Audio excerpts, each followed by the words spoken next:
Hello, welcome to Jason Cavness Experience. I'm your host, Jason Cavness. I'm also CEO founder of Cavness HR. At Cavness HR, we deliver HR with our AI platform. We're partnered with the HR business partner. At Cavness HR, we're currently doing a refund to raise money to finish our product development. To learn more, click on one of the QR codes on the screen. Our guest today is Curt Maier. Curt, thanks for being here today. Really appreciate it. Glad to be here, Jason. So, Curt, how do you, first off, can you tell us how you take care of yourself right now? Like physically, mentally, spiritually, or however you want to define that? Yes, I must confess, I don't take particularly good care of myself physically, and I attribute that to all the activities that I have that limit me from getting into the gym, working out, etc. So I have a New Year's resolution coming to stay in shape physically. But I would say that more importantly than physical shape is cognitive shape. And I'm in my late 60s now, and I take pride in the fact that I'm always challenging myself mentally through all the different things that I'm involved in. So, in that respect, I think I'm in great shape, Jason. And what do you do for fun, like hobbies and stuff like that? Yeah, I really love golf.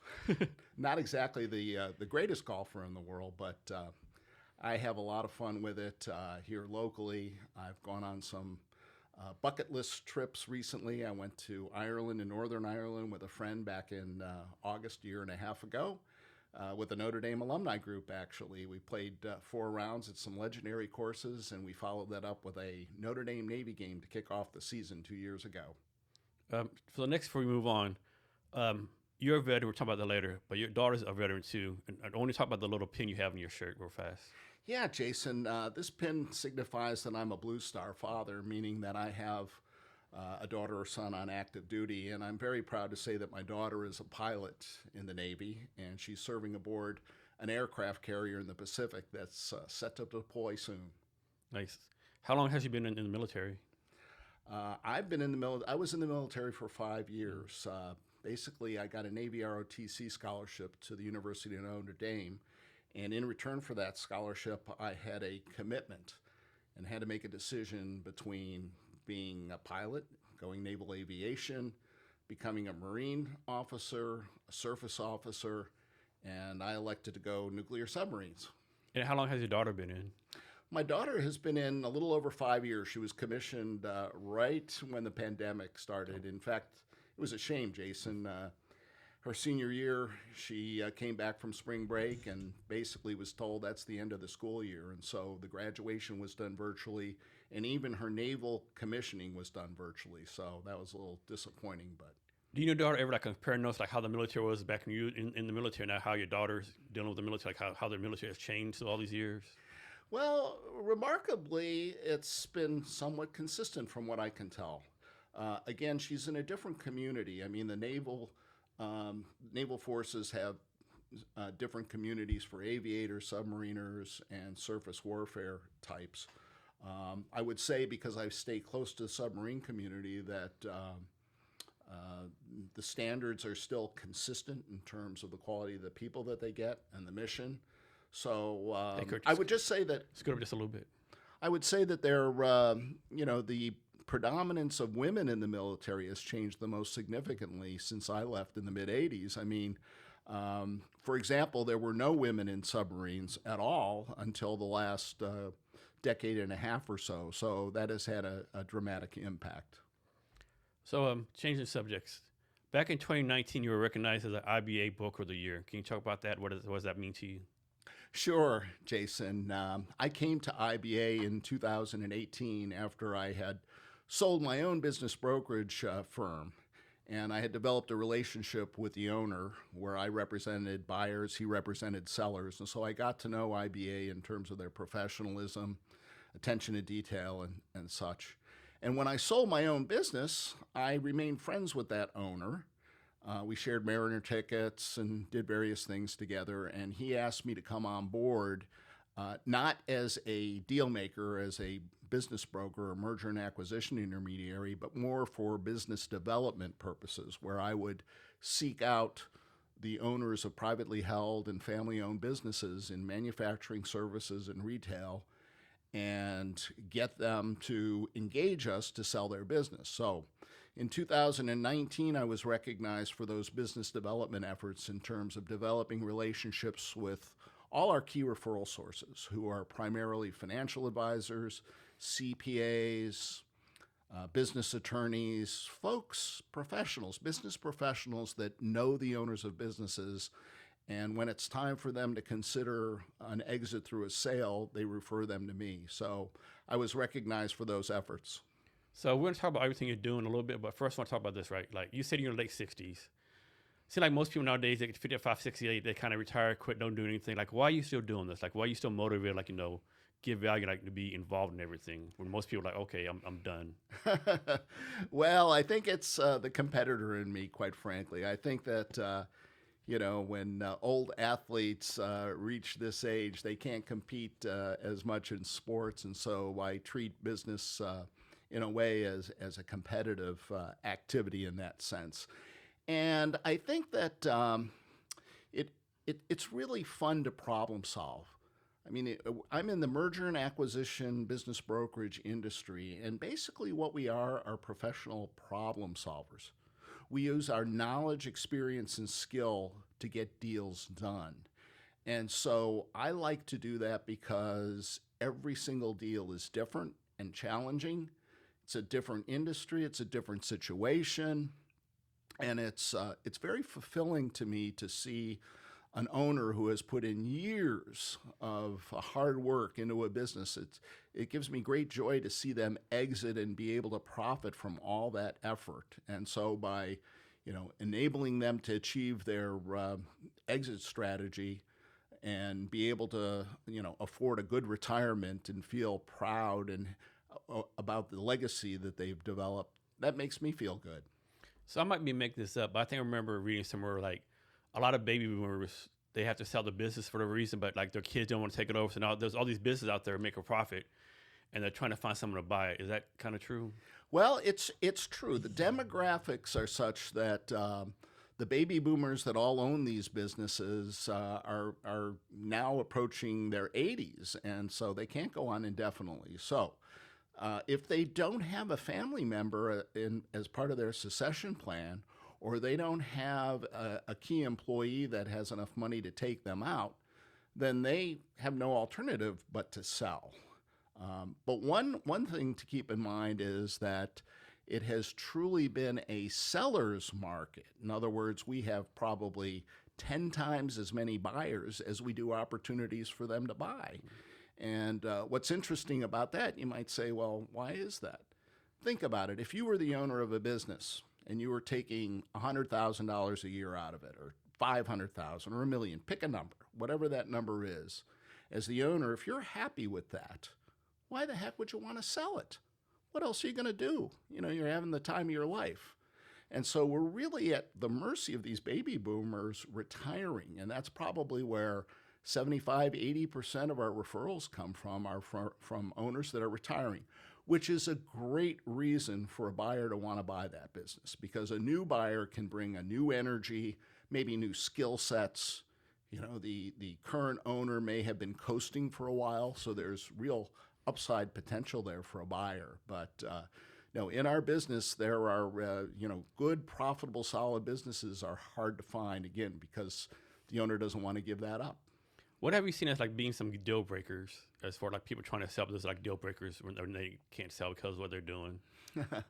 Well, I would say that the number one deal breaker would be non-transparency on the part of an owner with the buyer, where the buyer finds something in due diligence, maybe finds that there is an unusual customer concentration, or he finds out that the key employees are going to leave day one.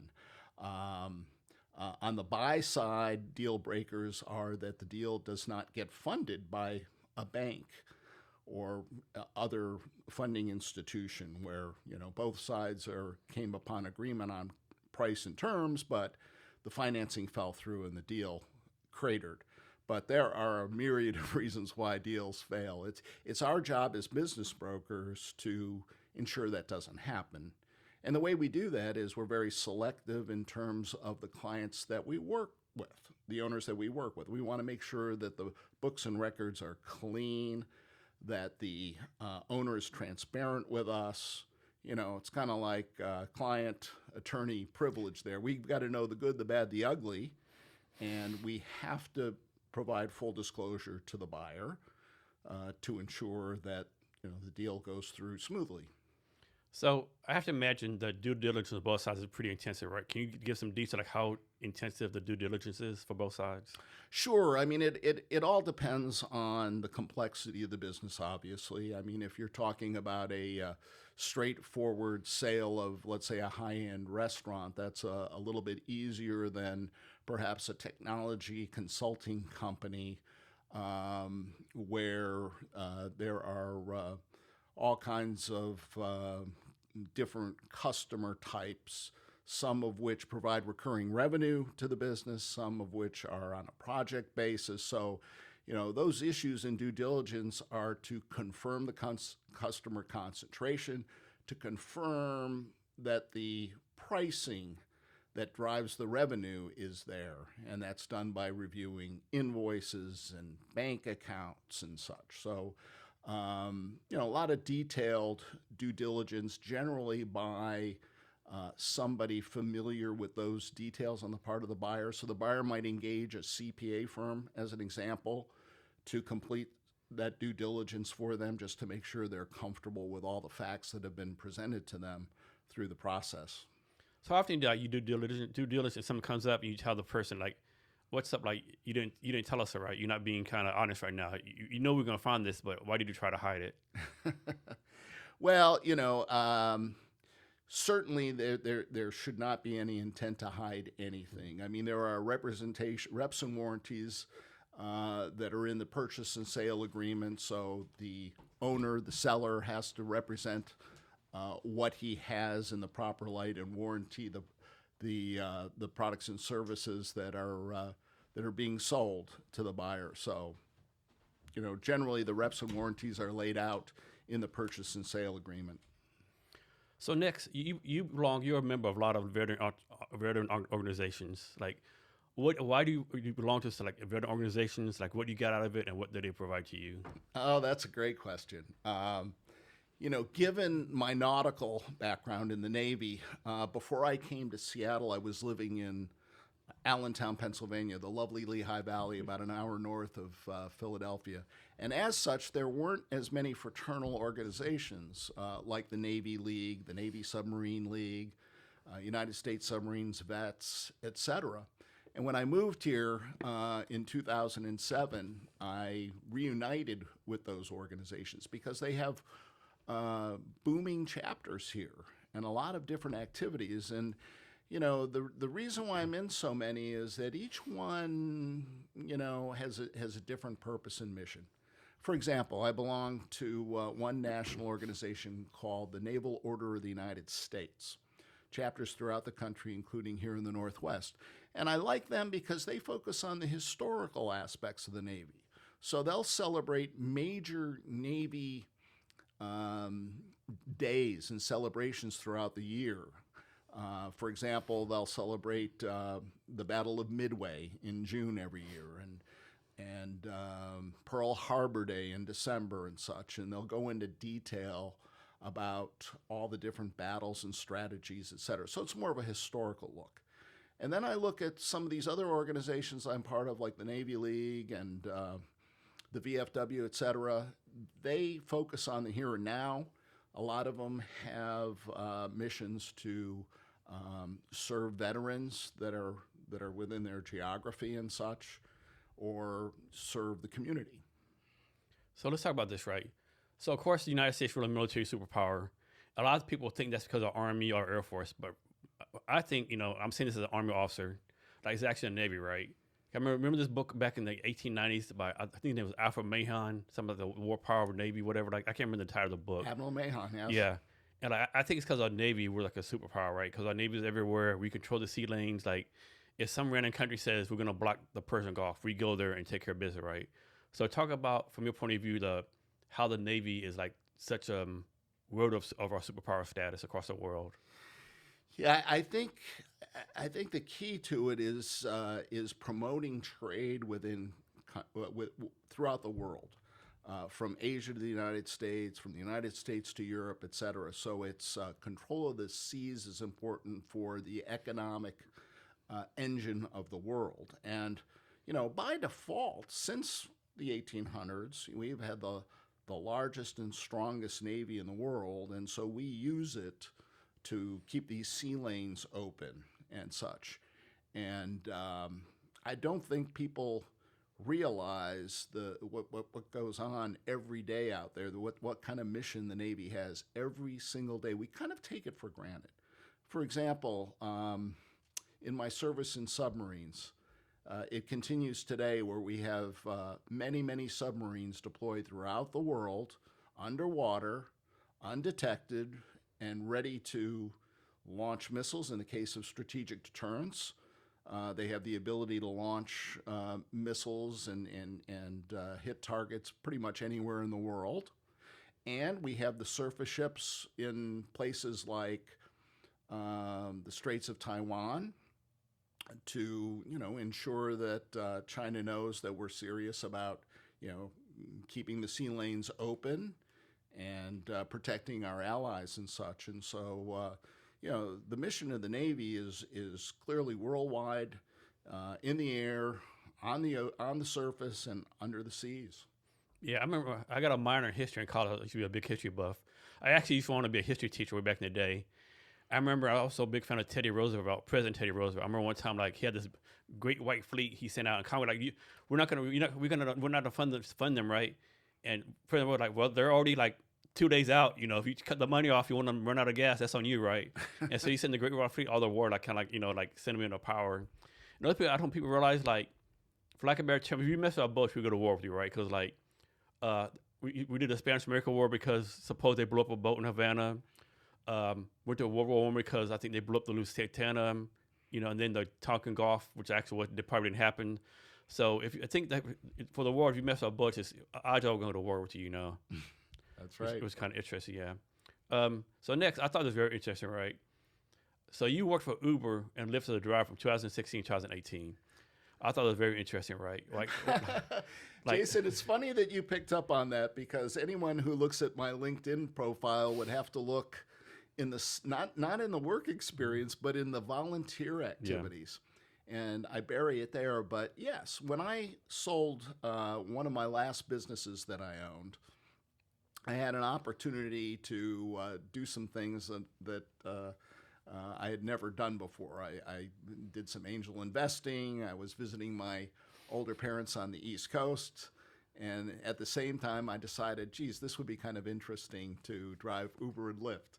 And I didn't just do it for a couple of trips. As you probably noted, yeah. I delivered over 3,000 trips. So, I did it on a pretty good scale. And the stories I have for you, we could go on forever there. But needless to say, it was very satisfying, or I would not have done that. Certainly wasn't for the financial return. But it was a great experience, and it also provided great opportunity for me for business development as well, because I met a lot of business people, and conversations come up in terms of, hey, what did you do for a living, and which led to, business opportunities and such. So yeah, because you have this person in your car of like maybe 10, 20 minutes, maybe longer, right?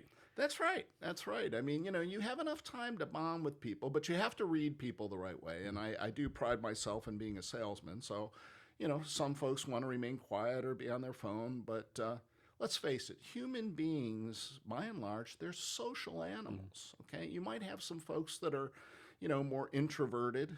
And then you've got folks like me that are extroverted. But, people like being around people. And if you engage them in the right way, it's great to have a wonderful conversation and learn about them. I mean, here in Seattle, we had a lot of visitors, I handled a lot of visitors and, telling them about the area and understanding what drove them here and such was very interesting. So, the whole Uber Lyft experience is one both for, the consumer, using the service as well as the drivers. It's just a wonderful, wonderful thing in my opinion.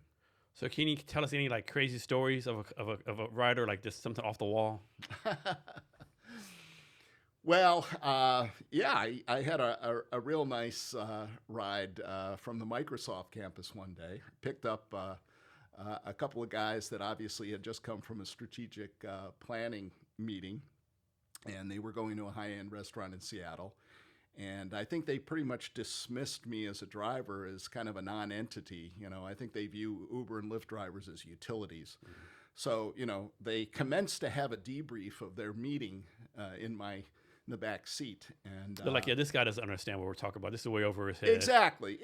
They're talking about, competing against Google or something like that. And, at the end of the day, I couldn't help myself. I mean, there was no gesture to acknowledge my existence or say hello or whatever, except at the very end, the person who booked the call looked at me and said, well, geez, do you do this for a living? And I said, well, no, not really. And they said, well, what do you do for a living? And I said, well, I'm a writer for the Wall Street Journal business section, and they'll find this conversation to be very interesting. And the guy turned white.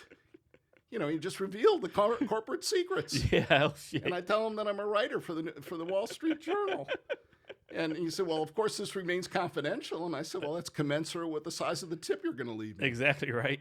So, yeah, that was kind of funny. Oh, man, that's really funny. And you're also involved in a helium company? Well, I managed the global helium business for Air Products and Chemicals. Okay. So Air Products probably at the time, this is in the late 90s, owned maybe 40% of the global market in terms of production and supply of helium. And it was a very important product line for the company, and it was a global business, so we had customers throughout the world. And it was very satisfying. The applications for helium are not just for balloons, my friend. Our primary customer was General Electric Medical Systems and Siemens Medical Systems, which used liquid helium to keep their MRI magnets cold. And that's how they operate at near zero conditions. And so General Electric was a major customer of mine. And as you recall from the mid-90s, GE was run by Jack Welch and then Jeff Immelt, and they were a tough customer to satisfy, let me tell you. Isn't like all the helium like in Lubbock, Texas, or Amarillo, Texas, something like that? Boy, you're knowledgeable. Not too many people know that. Yes, you're right. In the United States, helium is found in select natural gas fields where it's concentrated. And in that Four Corners area of Texas and Oklahoma and Kansas, that's a prime source. There are other sources in Wyoming and that part of the country as well. But this is a global product line. So other sources are in Qatar. Air Products had plants in Algeria as well. So all over the place. Does helium have any like Department of Defense things they do with it? Is it used for the Department of Defense any kind of way? Not really. I mean, it's used to pressurize the tanks that NASA uses. Mm-hmm. The hydrogen and oxygen that are in rockets and such. So it's used as an inerting agent and such, but it's not a gigantic strategic product used by the military. And helium is like a natural resource, like gas, oil. Like you find helium somewhere, and it's like a limited resource. It is a limited resource because, again, it tends to form where there is natural gas, but the concentrations are very, very low. Way under 1% of these natural gas fields have any kind of useful helium that can be extracted. So yes, it is a rare commodity. So next, let's talk about I think it's called Service Disabled Veteran Business Certification from the SBA, and how veterans can compete for government contracts. Can you give us some advice on that? Well, I can. The government has set up programs to favorably view service-disabled veterans when it comes to contracting for different services and such. And so they're trying to look out for them and give them a leg up on others. However, I must tell you that the table stakes are that you're able to perform to the specifications of whatever agreement that you have. So this is not a charity case for these veterans, but it does give them the ability to have a first look at certain contracts and such. Yeah, I know. Like some people complain about government contracts. Like, the RFP will say, only 20 pages, only 12% all different things. People are like, why all this? Like, and looking at the government point of view, if you can't follow simple directions, like why are they gonna give you a multi-million-dollar contract? Does it make it easier to do contract? Probably not. So bureaucratic, but man, you can't follow like simple page and font. Like, Right. yeah, yeah. So you were accepting, I think, something called, might have this wrong, something called a Rickover leadership thing for submarines or something like that. It's like really high profile, very hard to get into thing, right? Can you talk Yeah, about that? well, the nuclear propulsion program was established by Admiral Hyman Rickover. So he is a very famous, father of the nuclear navy. And when nuclear submarines were developed in the 1950s, when he went to staff the officer positions on submarines, he personally interviewed every single officer that went into the program, including Jimmy Carter. I think he's the most famous one that went through Rickover's program and such. And so that continued. So I met the admiral in the fall of 1978 when I was a senior at Notre Dame, engineering major. And again, you had to go to Crystal City outside of Washington, D.C. You had to take several written exams. Then you had several oral exams by Admiral Rickover's nuclear reactors staff. And then you had to have an actual interview with the admiral. And these can be very interesting interviews, as you can imagine. Mine was, oh boy, it was so anticlimactic. I was asked two questions. The admiral never made eye contact with me. I was escorted into his office. He had all these kind of papers in front of him with my, my grades and the results of the tests I had taken and the interviews, that were conducted that day. And all he could say is, why are these grades so shitty? And I said something, as I recall, well, adjustment to college curriculum, Admiral. And then he said, are you getting married? And I said, no, sir. And he said, that'll be all. And so that was it. So I thought, okay, he's not wasting his time on me because I wasn't exactly a stellar engineer in school. So anyway, found out that I got in, and the rest is history. But you're right. He individually interviewed every single officer that served in the nuclear Navy, both on surface ships and submarines. So what was the day in the life of a submarine for you like? Well, the days were long. When I first reported to the submarine, the number one priority was to become qualified to be a watch officer. And in my case, being an engineering officer, a junior officer, my goal was to be able to run the reactor plant. And so I had to get trained. I had to pass exams. I had to get everyone comfortable that I knew what I was doing.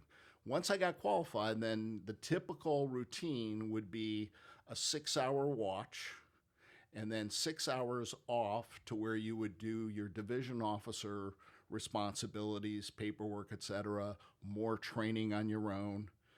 And then you're on watch again for 6 hours. And then you go to sleep for 6 hours.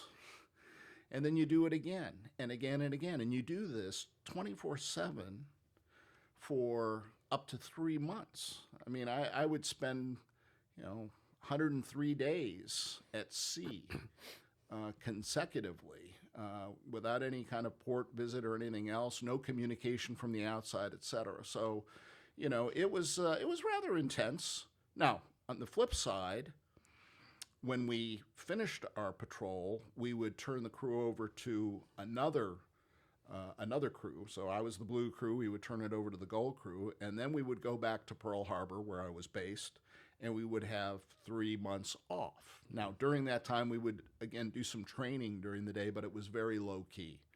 So, half the time was stressful. You're out at sea, remote, away from family, friends, etc. The other part of the time was quite enjoyable.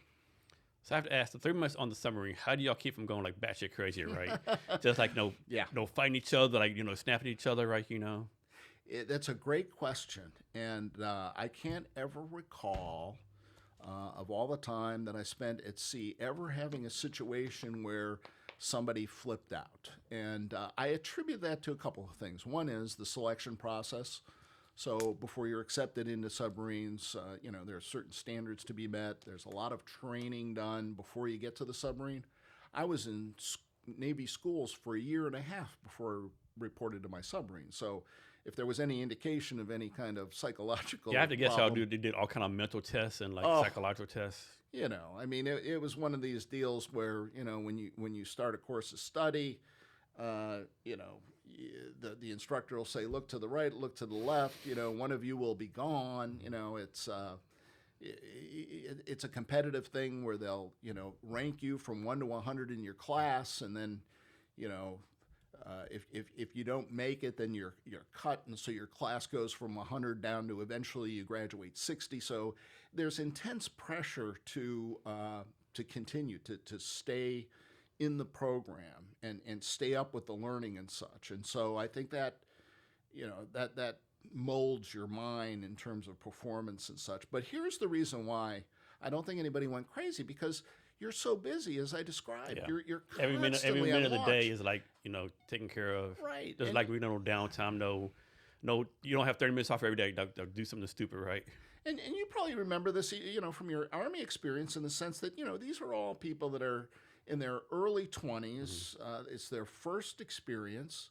They're told what to do when they do it, and they don't think about it. They don't let your mind wander. And so it's just nose to the grindstone and sacrifice for however long you're out at sea. I have to guess the nuclear submarine community has to be pretty small, right, compared to other communities. I'm guessing It is. I'm guessing there's not like tens of millions of people in it, right? Oh gosh, no. Like maybe. Gosh, no.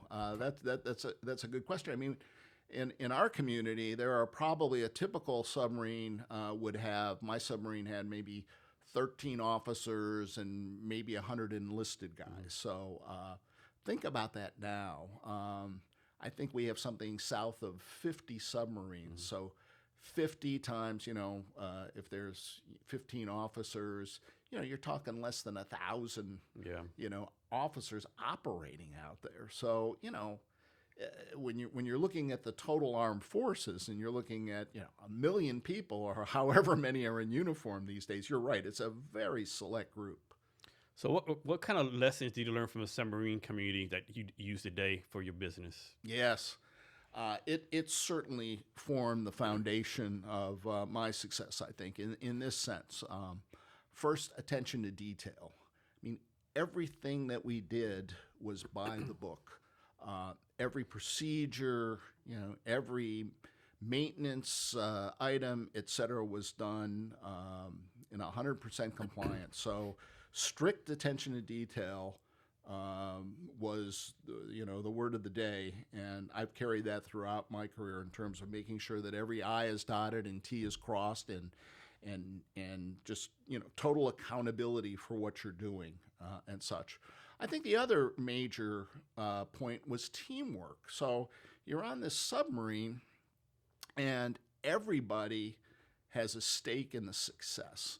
I mean, it could be the lowest level enlisted guy who, has to do their job, or bad stuff could happen. So it's not just the officers; it's every member of the crew. And in fact, I really felt that it was a family atmosphere in that regard. I mean, there was respect, for rank, et cetera, and position, but there was a deep respect that everybody had to do their job. And so I think I've carried that throughout my career as well, in terms of, there's no I in team, right?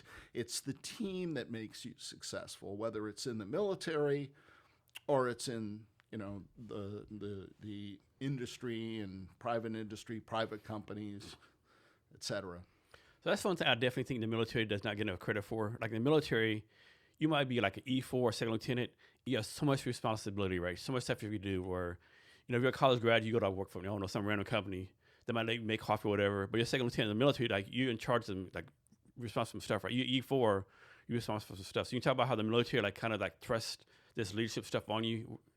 Yeah, as a matter of fact, Jason, I personally think that it should be a requirement that everybody either serve in the military or serve in some kind of civil capacity in a team situation for that reason. to drum in what accountability is, responsibility and such at a young age. And so, certainly the military does that. And, I think you look at the people that come out of the military, and you look at how successful that they are in private industry, and it's because of this, thrusting, as you said, of responsibility and pressure on you at a relatively young age. And how long have you been in the Seattle area? Been in the Seattle area for 18 years now. All right, so talk about this, right? Maybe just this is me, right? Like, it's not like a lot of, people in Seattle, they're kind of surprised at how big of a presence the military has, right? Like, it seems like they don't know, like, there's like Bremerton, Fort Lewis, McCord, Ruby Island. Like, kind of taking some by surprise. Like, how are you surprised, right? Like, I never understood that. Yeah, it is surprising. So, there's 8 million people in this state. Mm-hmm. Well, guess what? There are about, best estimate, about 750,000 veterans. Mm-hmm. Okay, either, the 50 to 60 to 70 on active duty or those that have served. That's a huge portion. And that's not even counting the military spouses, military dependents, exactly, government contractors. Exactly. And so, and these bases are significant. JBLM is the largest base on the West Coast. Yep. Yeah, largest Army and Air Force base on the West Coast. I think it's number 3. I think either it's like Hood, Bragg, and then us, McCord. I'm pretty sure, yeah. Yeah, so I mean, it's significant. And then on the Navy side, my God, we've got Naval Air Station Whidbey Island. Yep. We've got the submarine base at Bangor and the shipyard at Puget Sound and the naval station at Everett. I mean, that's a significant amount of naval another forces. One. I can't think of the name, but it's above Bremerton, but basically where they do all the experimental future weapons. Keyport, yes. Keyport, yeah. Mm-hmm. Keyport, that's like, I don't know if you thought about this, but if war does break out with Russia or China, we're done. Like, I don't think, the good news is that, if a war broke out, you want to go in the first wave. Yeah, we'd be, we'd be in the first wave. We have big targets on us due to all this military. If nothing else, just for Boeing being here, right? Exactly. Yeah. Exactly. So yeah, we were like this. Yeah. So yeah, I don't want people think about that. Talk about some lessons you've learned from selling like over 4,000 businesses at IBA. Yeah. So in our business, in selling businesses, probably the key component to a successful sale is having the professional knowledge, experience, and skill to get it done. So when you do that many transactions across all these industries, you learn each time. And so by doing that many transactions, you can anticipate what the potential problems are going to be and such. And so, the sheer volume of transactions has made IBA the market leader. So we're actually the oldest merger and acquisition business brokerage firm in the Northwest. We've been around for 50 years. This is our 50th anniversary. And we're the largest. We have almost 20 brokers now working different industries in manufacturing and services and retail and franchise resale. So, do you have like a preferred industry you want to work with? I personally don't, and that's because I've really enjoyed the variety of industries. It can be, you could be selling a high-end restaurant one day and then a medical staffing business the next, and then a distillery, or a cabinetry company, or an HVAC firm. So there's such a variety. Now, what we do at IBA, though, is that with that many brokers on the team, when we have, let's say, an automotive business that wants to be sold, we'll tend to go to a broker that has sold those in the past or has owned an automotive business. So we tend to have some degree of specialization within our group, but all are capable of selling any business. At the end of the day, what you're really selling, Jason, you're selling a cash flow. Whether that's coming from hospitality or manufacturing or services, you're selling an existing cash flow. And so, our brokers are quite capable of selling across all industries. How does this work? I suppose someone wants to sell their business and you work with them and someone gives them an offer, right? And you're in your mind like, man, this offer is kind of messed up, right? But the business owner like, man, I just got to take it, right? I need money. I need to take it. Do you like kind of convince, hey, I need money, but like, let's wait a while. Like, we can get something better for you? Yeah, that's a great question. So, we're working for the owner, the seller, and we want to meet his expectations. So let's talk a little bit about how we do that. So the first thing that we do when we meet an owner is to determine what is the fair market value of your business. And it's remarkable. I'm sure it comes to you as no surprise that the owners have an overinflated sense of what their business is worth, right? Yeah. So, if I'm meeting an owner for the first time and I have a little chit chat and get to know him a little bit, I'll tend to just throw the question out and say, oh, so your HVAC business here, what do you think it's worth? I'll just throw that out there, and it'll always come back with a round number with 6 zeros behind it, and the owner will say something like, well, $3 million, and I'll say, oh, that's interesting. Have you had an appraisal or something? I mean, what's driving that number? Why do you think it's $3 million? And at that point, he's being honest with me. He'll either say, well, geez, I've invested $3 million, thinking I've got to get at least $3 million out. Or he'll say, well, $3 million, that's what I need to retire. Or better yet, well, $3 million because my friend had a similar business and he sold it for a certain multiple. And based on that multiple, mine should be worth $3 million.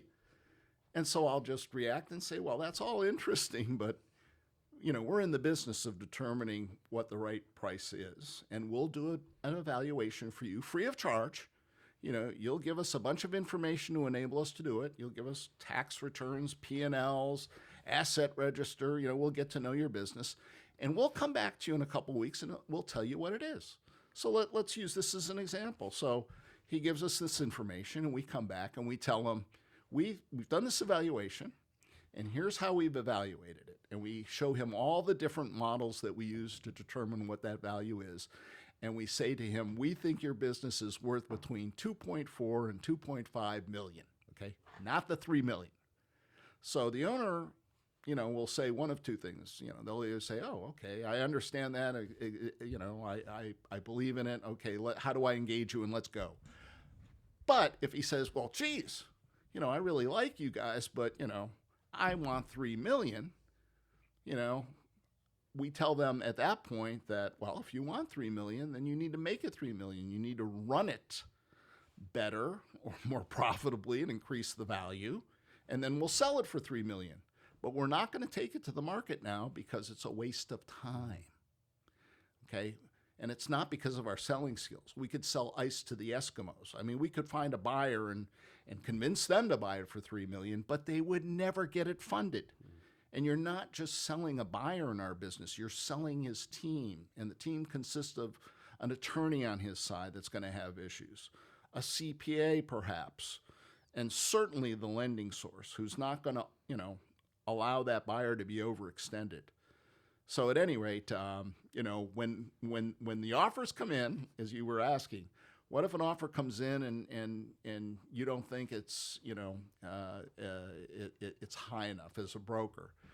I think what we do, we have an obligation, just like in commercial and residential real estate, we have an obligation to bring all offers to the owner and allow the owner to make that decision. And if for whatever reason he wants to sell it at a lower price, then that's ultimately his decision. We will tell him that, we'll remind him that, hey, it hasn't been on the market that long, and we have confidence that offers will be coming, et cetera. But ultimately, it's their decision to make, and at the end of the day, we'll get paid. If he sells it even at the lower price.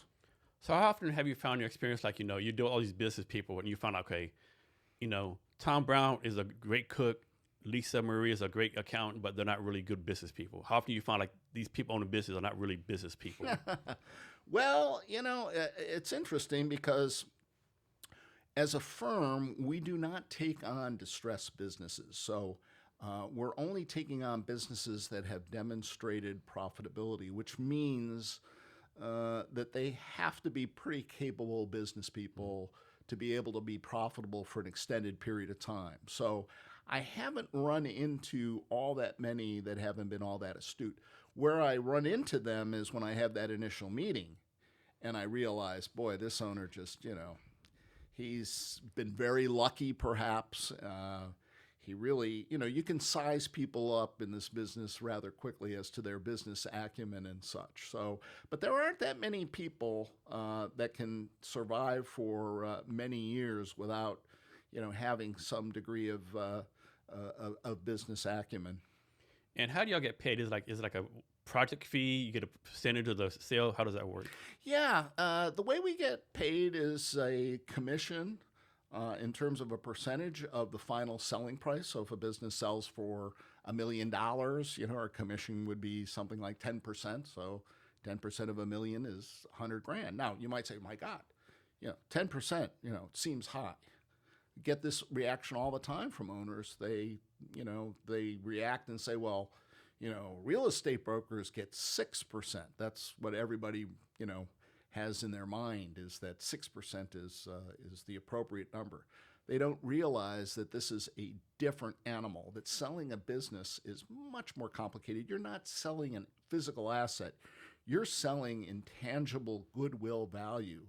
Sometimes you're selling future value, if it's a business that's growing and has growth characteristics and such. And so it's like any profession, Jason. It's like an attorney. You can find an attorney to do a business transaction for $350 an hour or $1,000 an hour. It's based on their knowledge, experience, and skill. And so that's where the percentage comes from. Now, if it's a larger deal, that kind of gets scaled down to a certain degree. But generally, it's a percentage of the selling price. Is it 10% like an industry standard, or just what y'all charge? Yeah, no. It's pretty much of an industry standard. I mean, if you're looking at businesses for $1 million, it's about 10%. If it's $5 million, it could be 8%. Mega deals in the lower end of the middle market could be a blend. Where the first several million are at 8%, and then the next few million are at 6%. So it's kind of a blended amount. And what we do is when somebody asks us a question, what's your charge or whatever, we tell them, once we do the evaluation for you, we will present the evaluation, tell you what your business is worth, and we will tell you what our commission rate will be. And we do that because in working through our evaluation, we get to know the business, and we get to know, more importantly, the owner. Is this owner going to be a pain in the rear end to deal with? Is this business going to be difficult to sell? Is it going to cost us more in terms of marketing dollars, time, et cetera? And that's what's going to drive us to the exact number in terms of the negotiated commission rate. What's been like a sort of like a, how to put this, like kind of like the most off the wall business, like something like out of the ordinary, right? that y'all sold or helped with. Oh wow!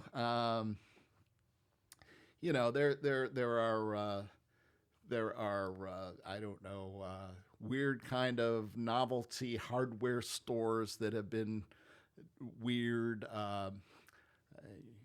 Certainly in the hospitality arena, different distilleries, different bars that have been sold.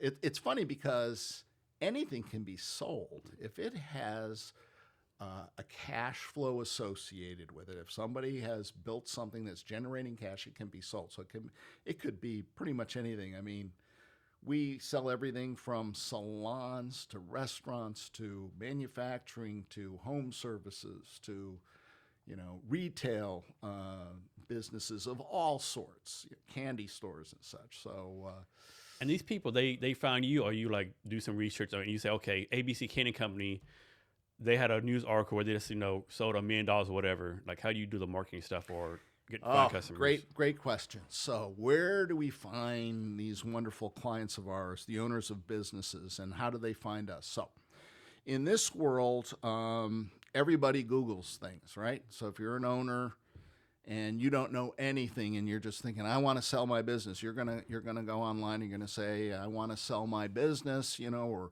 business broker Seattle or some kind of keywords. So the first thing that we do is we make sure that we have the right SEO, that somebody is going to find us if they Google us, okay? And Google pay-per-clicks and all that good kind of stuff comes into play.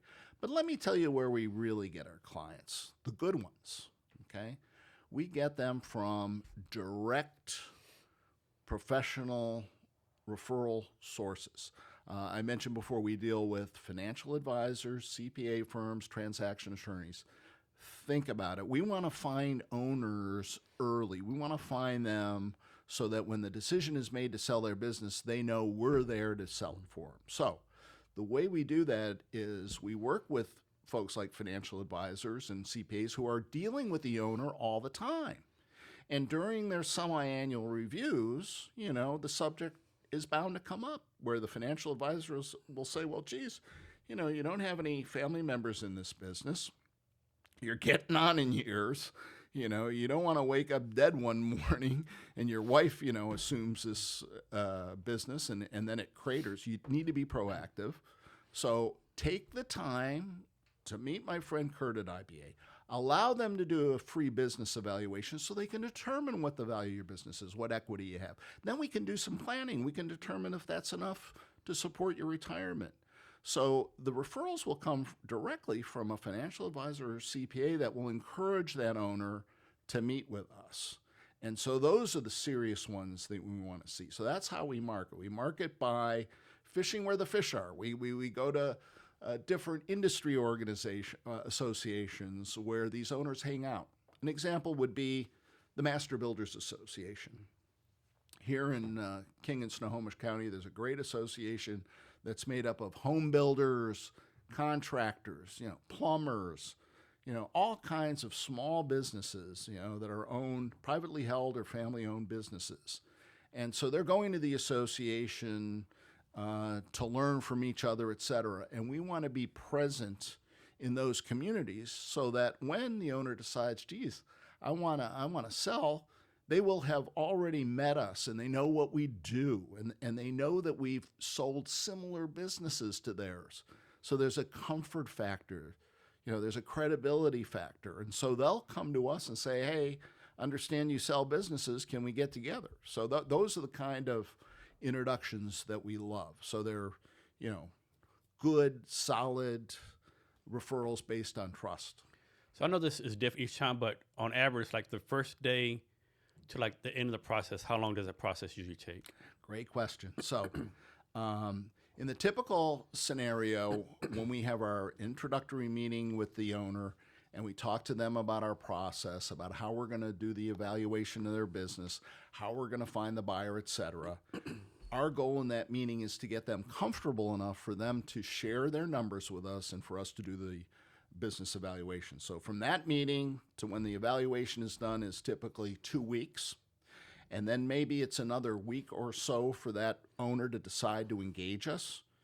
And then from that point to when it's sold can range from 3 to 12 months. In this market, it's more like 3 to 6 months because there's such demand for profitable businesses and such that once we bring something to market, it goes. But the typical time frame is 3 to 9 months, something like that. So it's not something that's going to happen immediately. No. And do like other business owners buy business, or you found like you have like private equity firms buying these businesses, or is like a good mix? Yeah, well, there's a number of different buyers that come to us. So the first would be a high net worth individual. So think of the layoffs here in Seattle now at Amazon. I must have spoken to at least a dozen people from Amazon in the last week, all looking for the same thing. They want to replace their $400,000 or $500,000, salary with owning a business. And believe you me, they have the money to do it. I mean, the 401ks of all our friends here at Amazon, Microsoft. I mean, they got laid off, but keep it real, right? You're not, it ain't like you got laid off from a minimum wage job, like exactly, exactly. But what they're coming to the conclusion of is that everybody is laying off in tech here right now. So it's not just Amazon, but it's Microsoft and Google, et cetera. And guess what? They're not gonna immediately replace their income. No. And they're coming to the realization that even if they could, they don't want to work for the man anymore. I mean, they want to go off on their own. They want to control their own life. They have, obviously they're sharp people. They've done well, with these companies, and now they want to use that experience and do their own thing. So they'll come to us and say, we want a business, that's throwing off $300,000, $400,000, $500,000 a year. And, typically they don't want to, work so hard anymore, so they want to be passive owners. They want some kind of management structure in there so that they're not having to open the doors every day and such. So that's the one type, the high net worth individual. The next type is, you mentioned private equity. private equity typically would not look at smaller businesses under, let's say, $1 million in EBITDA. But nowadays, they're going to lower and lower thresholds. And the reason why is they have a lot of white powder. They have a lot of money on hand to invest. And so they're looking at these private placements as, a good place to put that money to work because the returns can be significant. If you have a good profitable business, the returns are there. So you've got the high net worth individuals, you have private equity, you have search fund buyers. These are newly minted MBAs who then find some investors that will fund the acquisition, and the young MBA will be the CEO of the company, but they'll have an advisory team behind them to back them up and hopefully take an underperforming business and take it to a whole nother level. And then finally, there's the competition. I mean, there are always companies looking to grow through acquisition. So our job as the intermediary for the owner is to, pit all of these folks against each other, right? I mean, we want to extract as many offers as we can so that that owner can make the decision as to what's most important to them. Certainly price and term is important, but the legacy is important. And if the owner has a choice of selling to a private equity firm or an individual that he thinks is going to take care of his customers, his clients, his suppliers better, then that's his decision. I mean, it's totally up to the owner to make that decision. Can you explain EBITDA? I think most people hear the term EBITDA and their eyes glaze over. Like, man, that's like Yeah. learning Greek or reading hieroglyphics. Right? Can you give like a big view of that? Yeah, no, I mean, it's earnings before interest and taxes and amortization is the technical term. But basically, think of it as the cash flow, the actual cash that's coming into your pocket at any given time. Because you can replace, a new buyer can come in and not have any interest, okay? And of course, the taxes are determined by, the tax position of the owner. So it's really the free cash flow of the business. And more importantly than EBITDA, another term that's used is SDE, or seller's discretionary earnings. Again, that would be the profitability of the business less any discretionary expenses. So for example, if the owner had a very expensive car that he ran through the business, that another buyer would not run through it. It's extra cash here that makes the business more valuable when you account for it that way. So think of it as the real cash flow of the business. Cash is king. So what happened in this situation? Like, suppose Tom Brown sells a business. He's happy with everything. He's like, man, you got more money he thought he'd get. 3 months later, he calls you, Curt, I made the biggest mistake ever. Like, I missed the business. I want to buy it back. Well, that's called seller's remorse. We talk about buyer's remorse. If somebody buys something and it doesn't work out and they want to give it back, of course, that never happens. But in the case of seller's remorse, that does happen. Owners don't realize that they're going to miss the business. And so what ends up happening is they'll call us and they'll say, well, do you have another business similar to that, for me to potentially buy and maybe grow?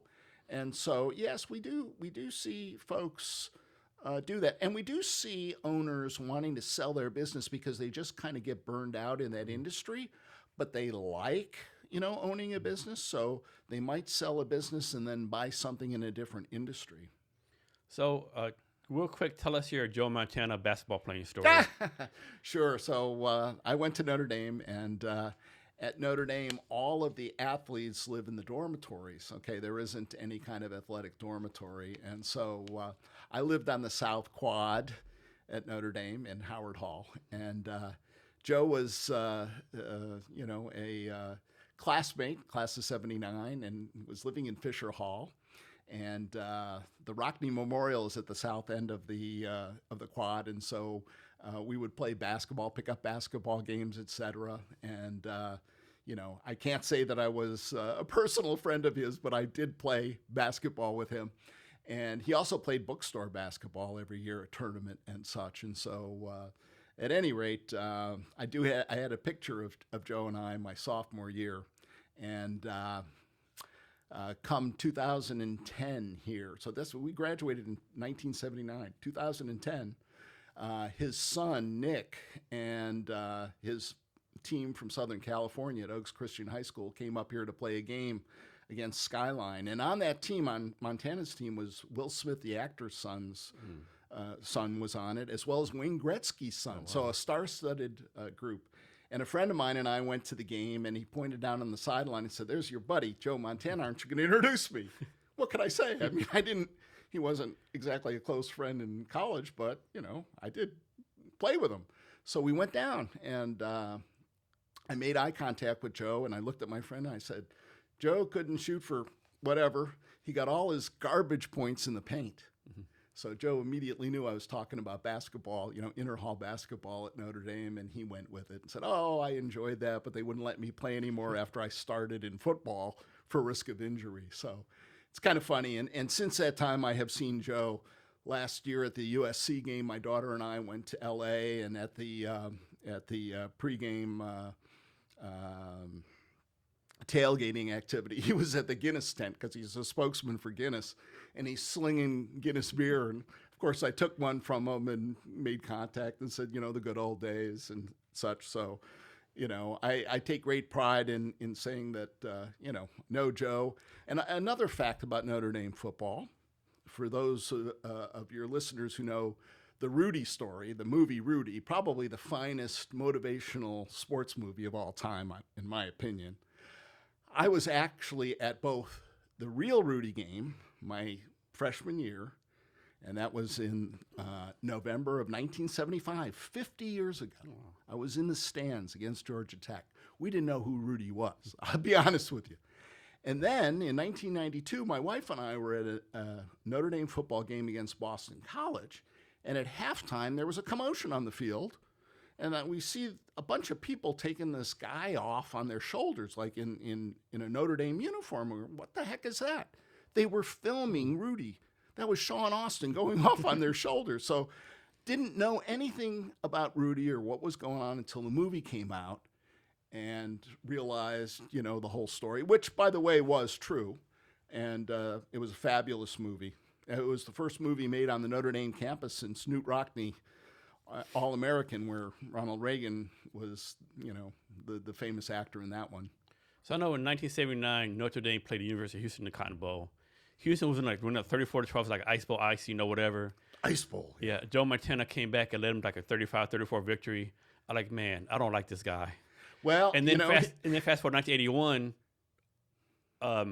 he threw the catch against Dallas, my favorite football team. The catch. Yeah, I said I really don't like this guy now. Yeah, in that game against Houston, he was in the locker room and he was cold as hell. Oh, yeah, they were giving him chicken soup and everything else. Yeah, I forgot about it. He had like a flu or something really sick. Yeah, I forgot about that. But the catch with Dwight Clark, I agree with you. That was something else. That established him in infamy. Yeah, I know some people say like he was actually trying to throw it away, but Dwight Clark jumped so high, Yeah. But yeah, I don't like this guy, but he was a badass quarterback. He was a gamer. Yeah. He was a gamer. Before Brady came along, he was the GOAT. Yeah, some people will argue that Joe Montana is better than Brady because Montana was undefeated, in the Super Bowl. So I don't know, different rules, different things. Like now, you really can't touch quarterbacks. Back then, they would get the crap knocked out of them, Nah, you're right. When I was a kid, I grew up in New Jersey, northern Jersey. So in the late '60s, my hero was Joe Namath and the Jets. Yeah, Joe Namath. Broadway Joe, he was my hero. So man, the Jets have not done anything since then, right? No, they haven't. So I'm on TikTok a lot, right? There's someone put a post, and they did the records of all the Jets coaches from the beginning with the Jets. No Jets coach has ever had a winning record. Wow. Not even Rex Ryan. Rex Ryan had a losing record too. Yeah, that's a shame. Yeah, yeah. I don't know. Maybe the '67 Jets sold the devil. Like, hey, get us one Super Bowl, and we'll be satisfied there, right? Yeah. I don't know. Are you a big Notre Dame football fan?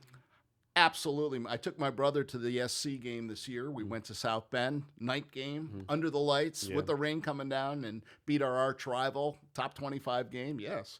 I was at the first playoff game last year in college football history, December 19th in South Bend. It was 19 degrees, and we beat Indiana.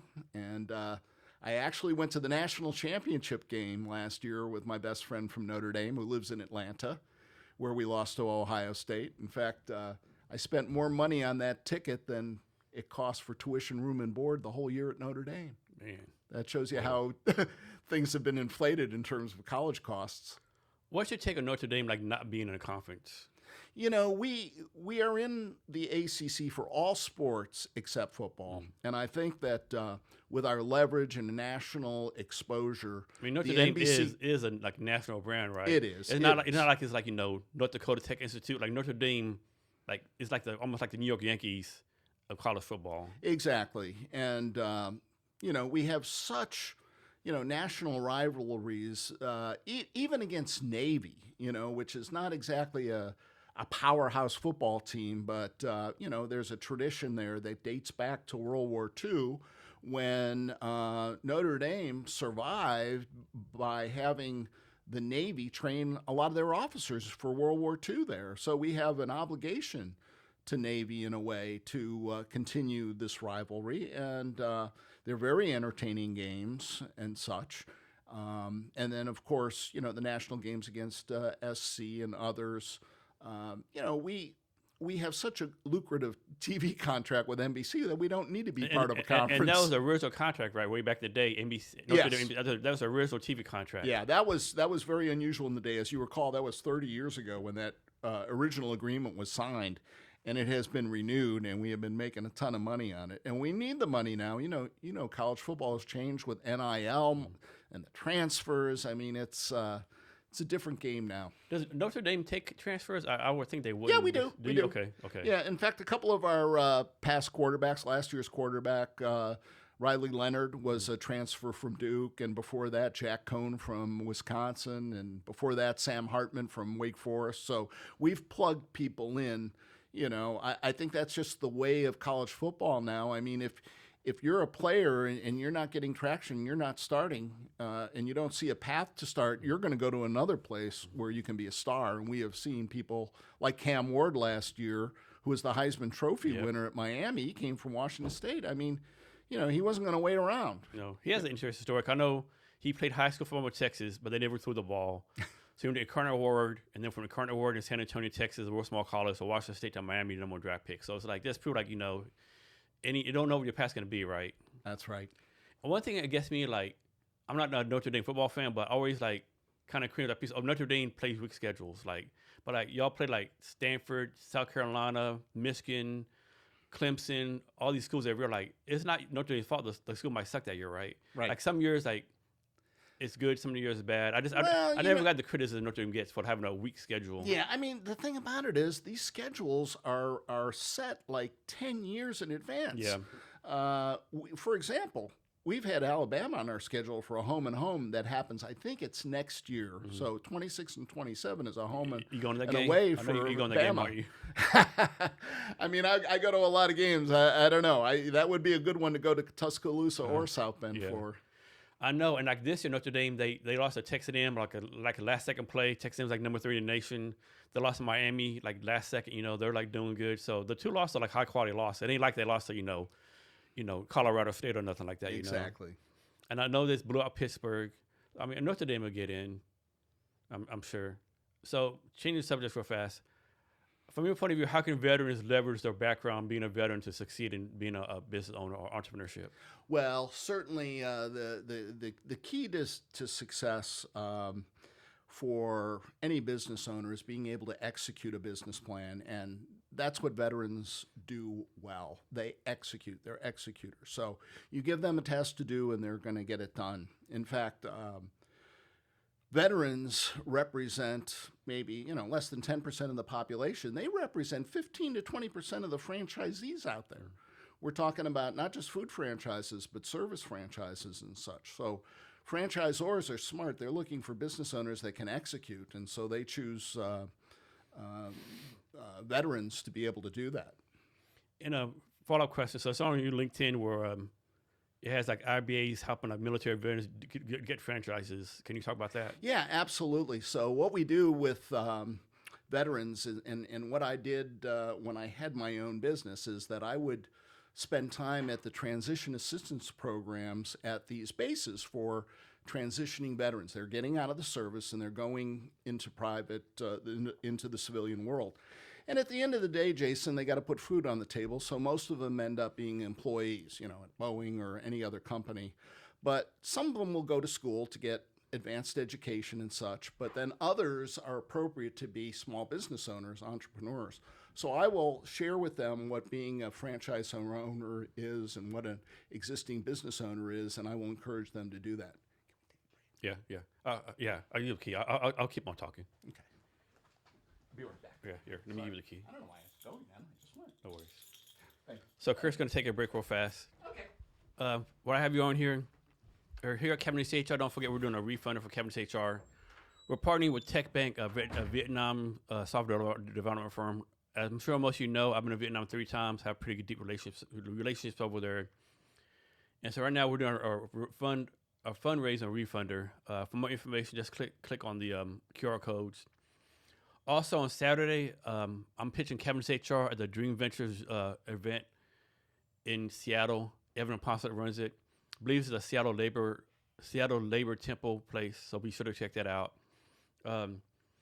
Also, always looking for great podcast guests to tell the story here on the podcast. Other things I'm working on, I'm also like a brand ambassador, investment fellow for Earth VC. At Earth VC, they're out of Vietnam. That's actually where I did my podcast at in Vietnam this last year. I did 18 in-person podcasts there.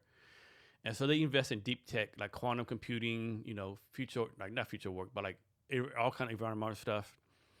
And so they're looking to do more investments in the United States. So they invest anywhere from $200,000 to $1 million in your business.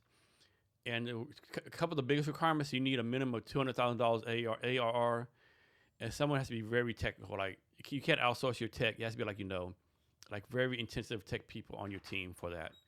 So those things, some of the things I'm working on. Cool. Thank you, sir. So next, I think you recently did an event called Craft Your Best Exit event. Yes. So what we do for business owners is we put on public events where we share with them how this whole evolution will occur as far as selling the business and exiting. And so in addition to ourselves as the merger and acquisition business brokerage expert, we will bring in additional collaborative partners that will assist the owner. It could involve, and in this case it involved a financial advisory firm, a CPA firm, and a transactional attorney. And so what we do is we basically put those resources together so that when the owner is ready to sell, he's got a team in place that can support him. Not only us, we're the deal maker, we're the quarterback, but we're not attorneys, we're not CPAs. We stay in our lane and we do what we do best, which is, again, like I said earlier, problem solvers, negotiators, and such. But the experts in tax mitigation to minimize the amount of taxes that are paid at closing is almost as important as us getting the best price, because it's really what the owner keeps in his pocket that's most important, not the selling price. So these kind of events just familiarize owners with what the process is. And again, it's like anything in life, it needs to be planned out. This is a serious equity event for them. They have more money in their business than they do their home or their portfolio or anywhere else. So what was, from your experience, what was harder, running a submarine reactor or running a business? Wow. Well, I would say that running a business is much more difficult than running the reactor plant on a submarine. And I say that because on a submarine, you have all these detailed procedures, you have highly competent operators, et cetera, and you have the world's finest equipment, paid for by the taxpayers, et cetera. So, although there are challenges in running a reactor at sea, I would say all of the complexity of a business trumps that. You don't have control of the market in a business. Your market could change on you. Your employees, could change. Your key employees could leave. Your key clients could leave. Your supply chain could be interrupted like it was during COVID. I mean, there are so many variables in running a business. You have to take your hat off to people who run successful businesses. And yet they're deemed, sometimes they're deemed as villains, because they're profitable. Well, they're successful. And by being successful, that means they provide for their employees. They pay taxes, which enables economies to work and governments to be funded. Yet so many times business owners are vilified. So what you do, does like the person in government really matter? Like, like Katie Whistler got elected Seattle mayor. Like, does it matter like who's in government, like whether mayor, city, senate, president? Does that really matter in the big scheme of things? Oh, what you do? Jason, you're gonna get me going here, my friend. Yes, it does. We live here in Washington State, and in my opinion, we have a very, very incompetent government, state government. And it's attributable to the fact that the people that we elect to represent us in Olympia don't have a clue. And I'm serious. I mean, you look at the tax structure here in the state, it is unbelievable. I mean, that's the news of the day, is how our taxes are going up every time you turn around, And what is the reason for it? Our concern about climate change? I mean, our fuel tax?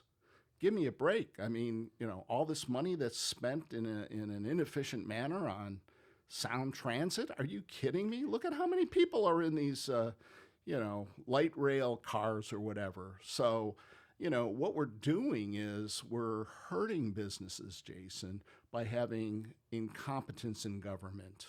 We're driving wealthy individuals who don't want to have their whole estates taken away from them with these unbelievable estate taxes that they're putting on, because we don't have a state income tax, so they're figuring out other ways to tax us. So, high net worth individuals are leaving. The most notable, of course, is Bezos, but, there's a quiet exodus. What I don't understand is like how we have all these high taxes here, but yet there's a deficit in all these governments, all these things. Like, how do you have this deficit of billions of dollars, but we have the highest taxes? Make it make sense. Well, we have a deficit because our government doesn't know how to manage a budget. And why don't they know how to run a budget? Do you realize less than 44% of our state reps and state senators actually own a home? Okay, I did not know that. Look at Katie. She doesn't even own a home, and now she has a $9 billion budget. I mean, give me a break. Give me a break. So what's happening is you have these people in Olympia that have no business acumen, and they're tasked with, managing budgets, and they tend to spend in an inefficient manner. They tend to spend on things that aren't important, not invest in infrastructure, et cetera, and we're surprised. So, one thing we have what it boils down to is I think it goes all the way back to the education system that we have in this state. So, we have very intelligent people. We have a startup atmosphere. Here, Amazon, Microsoft, et cetera. But yet we're ranked worse than Mississippi in education. And why is that? Because we're not spending the money effectively. We've got, superintendents of schools that are making $300,000-$400,000, a ton of money. We have all this money going to them, but not going to the education of our kids. And why is that? Because of the strength of the teachers union and the SEIU, et cetera. So anyway, You got me going. I might mix this up, but I think I remember reading somewhere like in the city of Seattle, the number of Seattle admin people has actually increased, but the teachers have not, right? Exactly. Like and think about that. In a corporation, do you think that would be allowed? No. There is no way. There's no accountability. But here's the frustrating thing. So we recognize this. Okay, this is not something that just happened this year, but we've reached the tipping point, I believe, in Washington State. I think people are really teed off now, especially the people that generate the wealth. And so you would think the only way to change this is at the ballot box. Get rid of incompetence and put people in that know what the heck they're doing. We just had an election 2 weeks ago. We're turning even further left. You mentioned the mayoral race in Seattle. Blows my mind. We had 2 state Senate seats up that could have, had some great people added to the state Senate, but no. So anyway, it's difficult. I think the challenge with that too is in the state of Washington, it's definitely one party rule. But I really blame the Republican Party because the Republican Party here is to me, just straight trash, right? I don't remember this. I think I'll say it was 2020. Then the government usually ran, and the Republican Party ran some county sheriff from rural eastern Washington. Are you kidding me, right? He was this guy has no chance, right? He's like all MAGA or whatever. It's man, can you at least pick a state senator or and then this last election, I can't think of her name. Not Patty Murray, but the other senator who ran. Smiley. Yeah. Tiffany Smiley ran. Yeah. So she ran, not her, I can't remember her name, but this doctor from Yakima ran against her. Oh, yeah, Raul Garcia. Yeah. But he came to Seattle once or twice, right? You're not going to win the state of Washington campaign in Seattle, I don't think, right? I just think the Republican Party is I don't know. Well, it is a challenge to find good, capable candidates and think about it. I mean, it's a shame because when you do become a candidate, you become a target, whether you're on the left or the right. I mean, this society is all screwed up in that respect, I mean, when you agree to run, you open yourself up to everything. I mean, that's why I would never run for office. Yeah, They would find some. Well, day one. Day one. They would find something I said, 2 decades ago, and use it as why I shouldn't be electable. Yeah, so politics is definitely a dirty game. It's it is a very dirty game. It's a tough game, but boy, it's important. Yeah. So I have a good friend. She ran for DuPont City Council maybe 8-9 years ago. And she's telling me she had her and her husband got divorced maybe 10 years ago. She told me that her husband called her, hey, just so you know, somebody called me asking for dirt on you. I'm like, for DuPont City Council, a city of 10,000? So I can't imagine what goes on higher levels, right? Exactly. Yeah, I don't know. It's I don't know. The quality of candidates running is I don't know. Right? We have to do better. I don't know how it's going to work like that.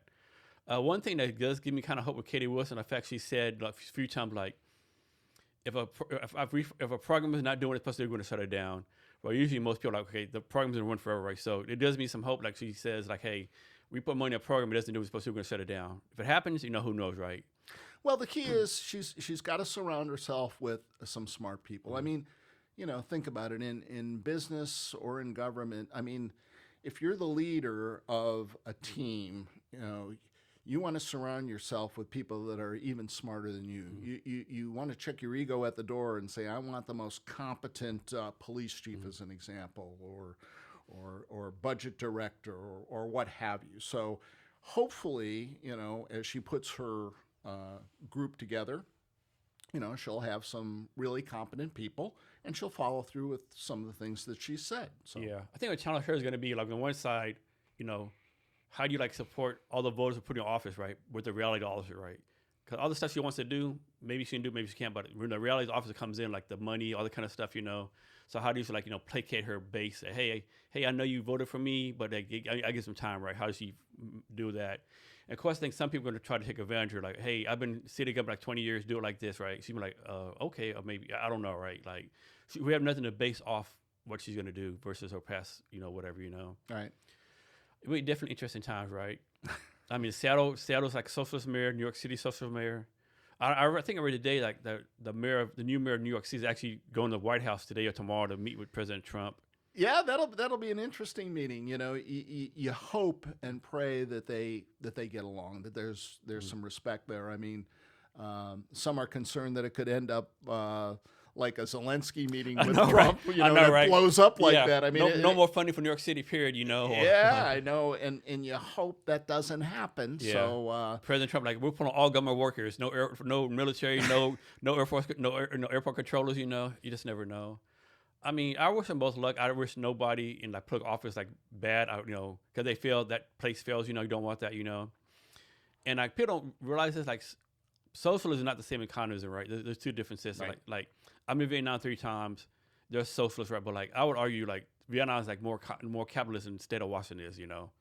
Yeah. I don't know. It's gonna be interesting. Just tell me where socialism has been effective anywhere at any time in the history of mankind. Yeah. I'm all ears. Yeah. I don't know that there's a better alternative than capitalism. I mean, capitalism is definitely the best, but I mean, Vietnam they're different. Like Vietnam's more like private market based. It's definitely different there. But yeah, I don't know. It's fun times. So what's your core leadership philosophy? Oh, core leadership philosophy. I would say lead by example. Okay, the the term walk the talk is not trite in my opinion. I mean, if you're telling people what to do, you should lead by example, and there shouldn't be anybody that is working any harder than you are as the leader. So that's a core.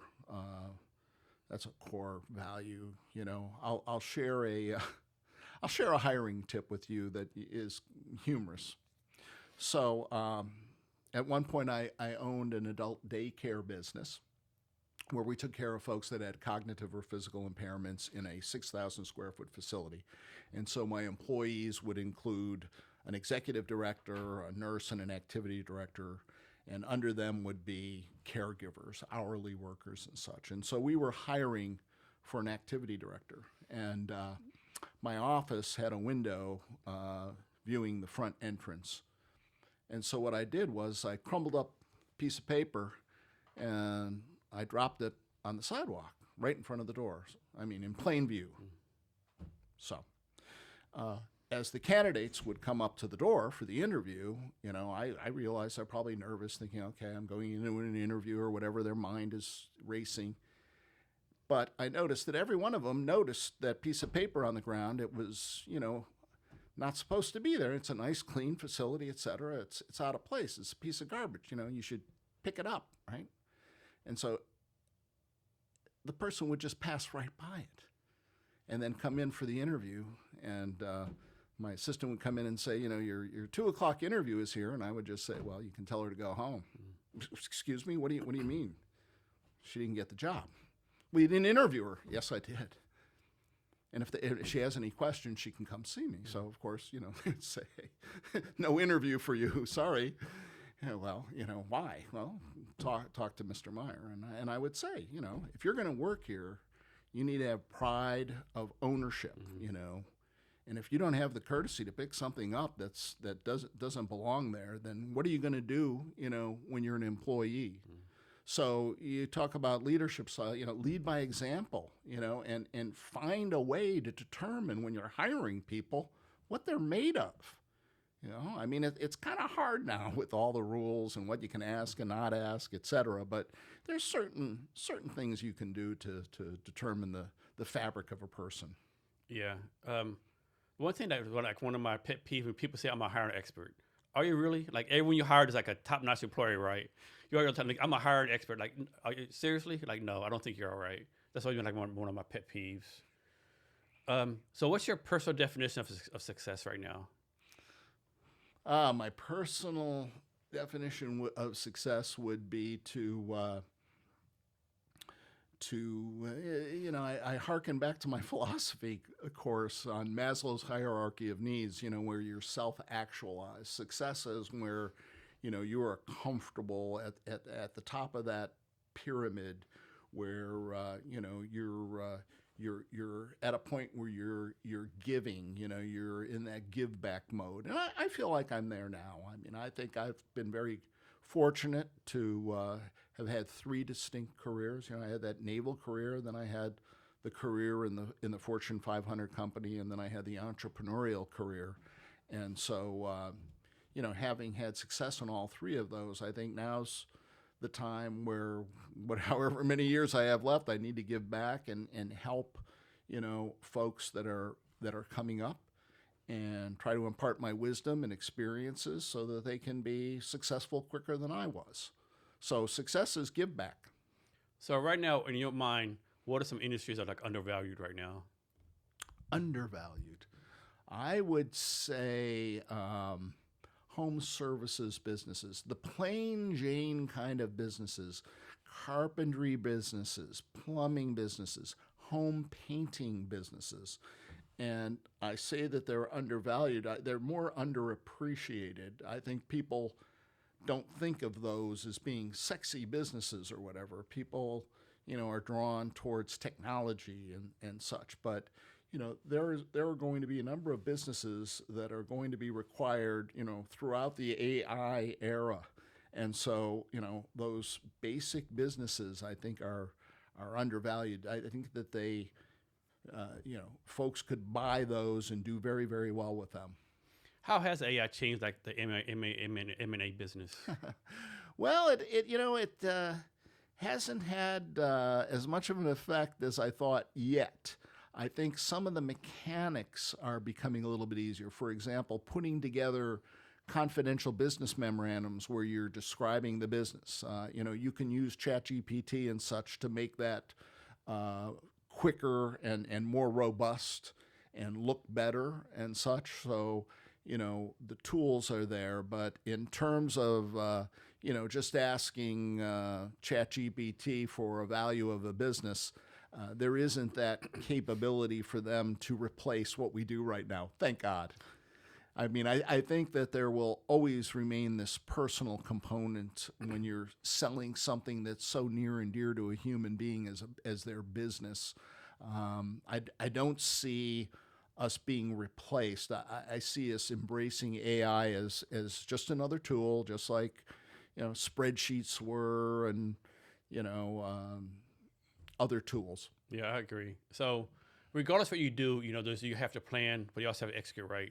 And I think a lot of people they spend too much planning and don't execute. What's your advice to somebody, regardless of what they do, like to balance planning? Because you need to plan, then cross from planning to actually executing. Yeah, this is really fun because in my corporate career, planning was a big deal, major function, and we would spend a lot of time and energy in putting the plan together. And oh my God, it was so confidential, right? Oh my God, we've got to safeguard the plan, etc. My attitude is, who cares? I mean, let the competition have the plan. It's all, to your point, it's all in the execution. I think we get too hung up on planning. Planning should be pretty simple, pretty straightforward. And,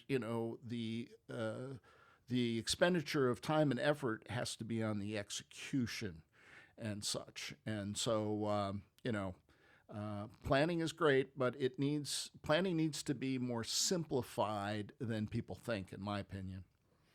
So don't tell the details, but what's something you have going on in your either personal life or professional life that's really exciting to you right now? Well, the most exciting thing is that I'm working to be a technical advisor on a major cinematic production in Hollywood. Oh, wow. So I can't really say much more than that because I'm under a non-disclosure agreement, but I'll tell you this, that it's a cautionary tale about AI and the military, and I'll leave it at that.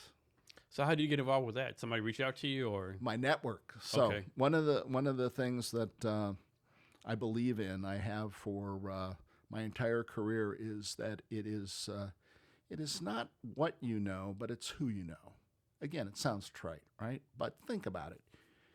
You can't know everything, so you need to rely on your network.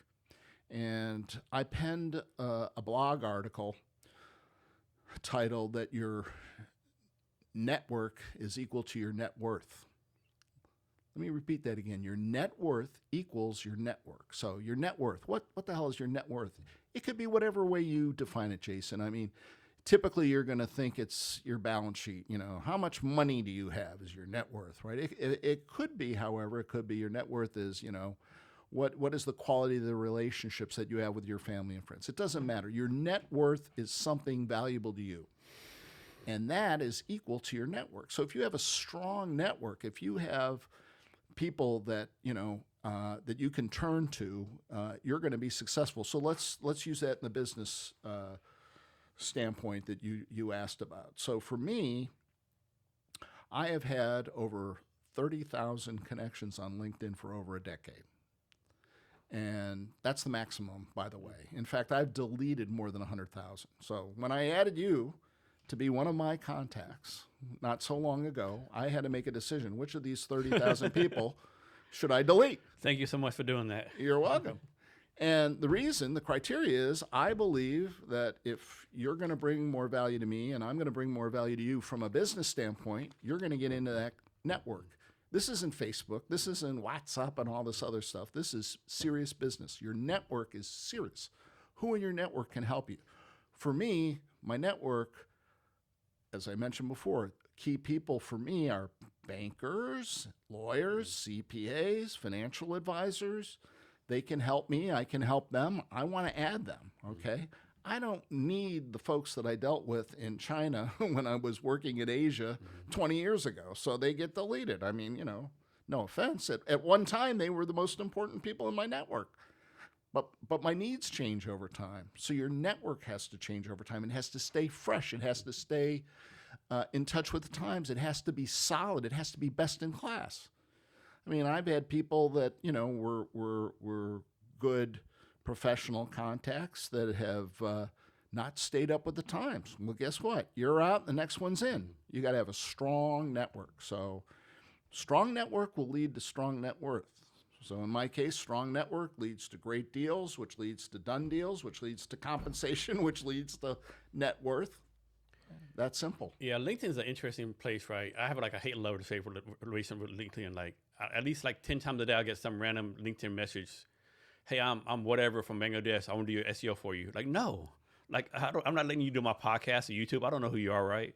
It's like, yeah. And then like, of course, I believe you post where you want to, but some of the things people post in there, right? Like my biggest pet peeve, I probably shouldn't say this a lot. Like you have all the time, like someone posts, hey, last night my whatever died, right?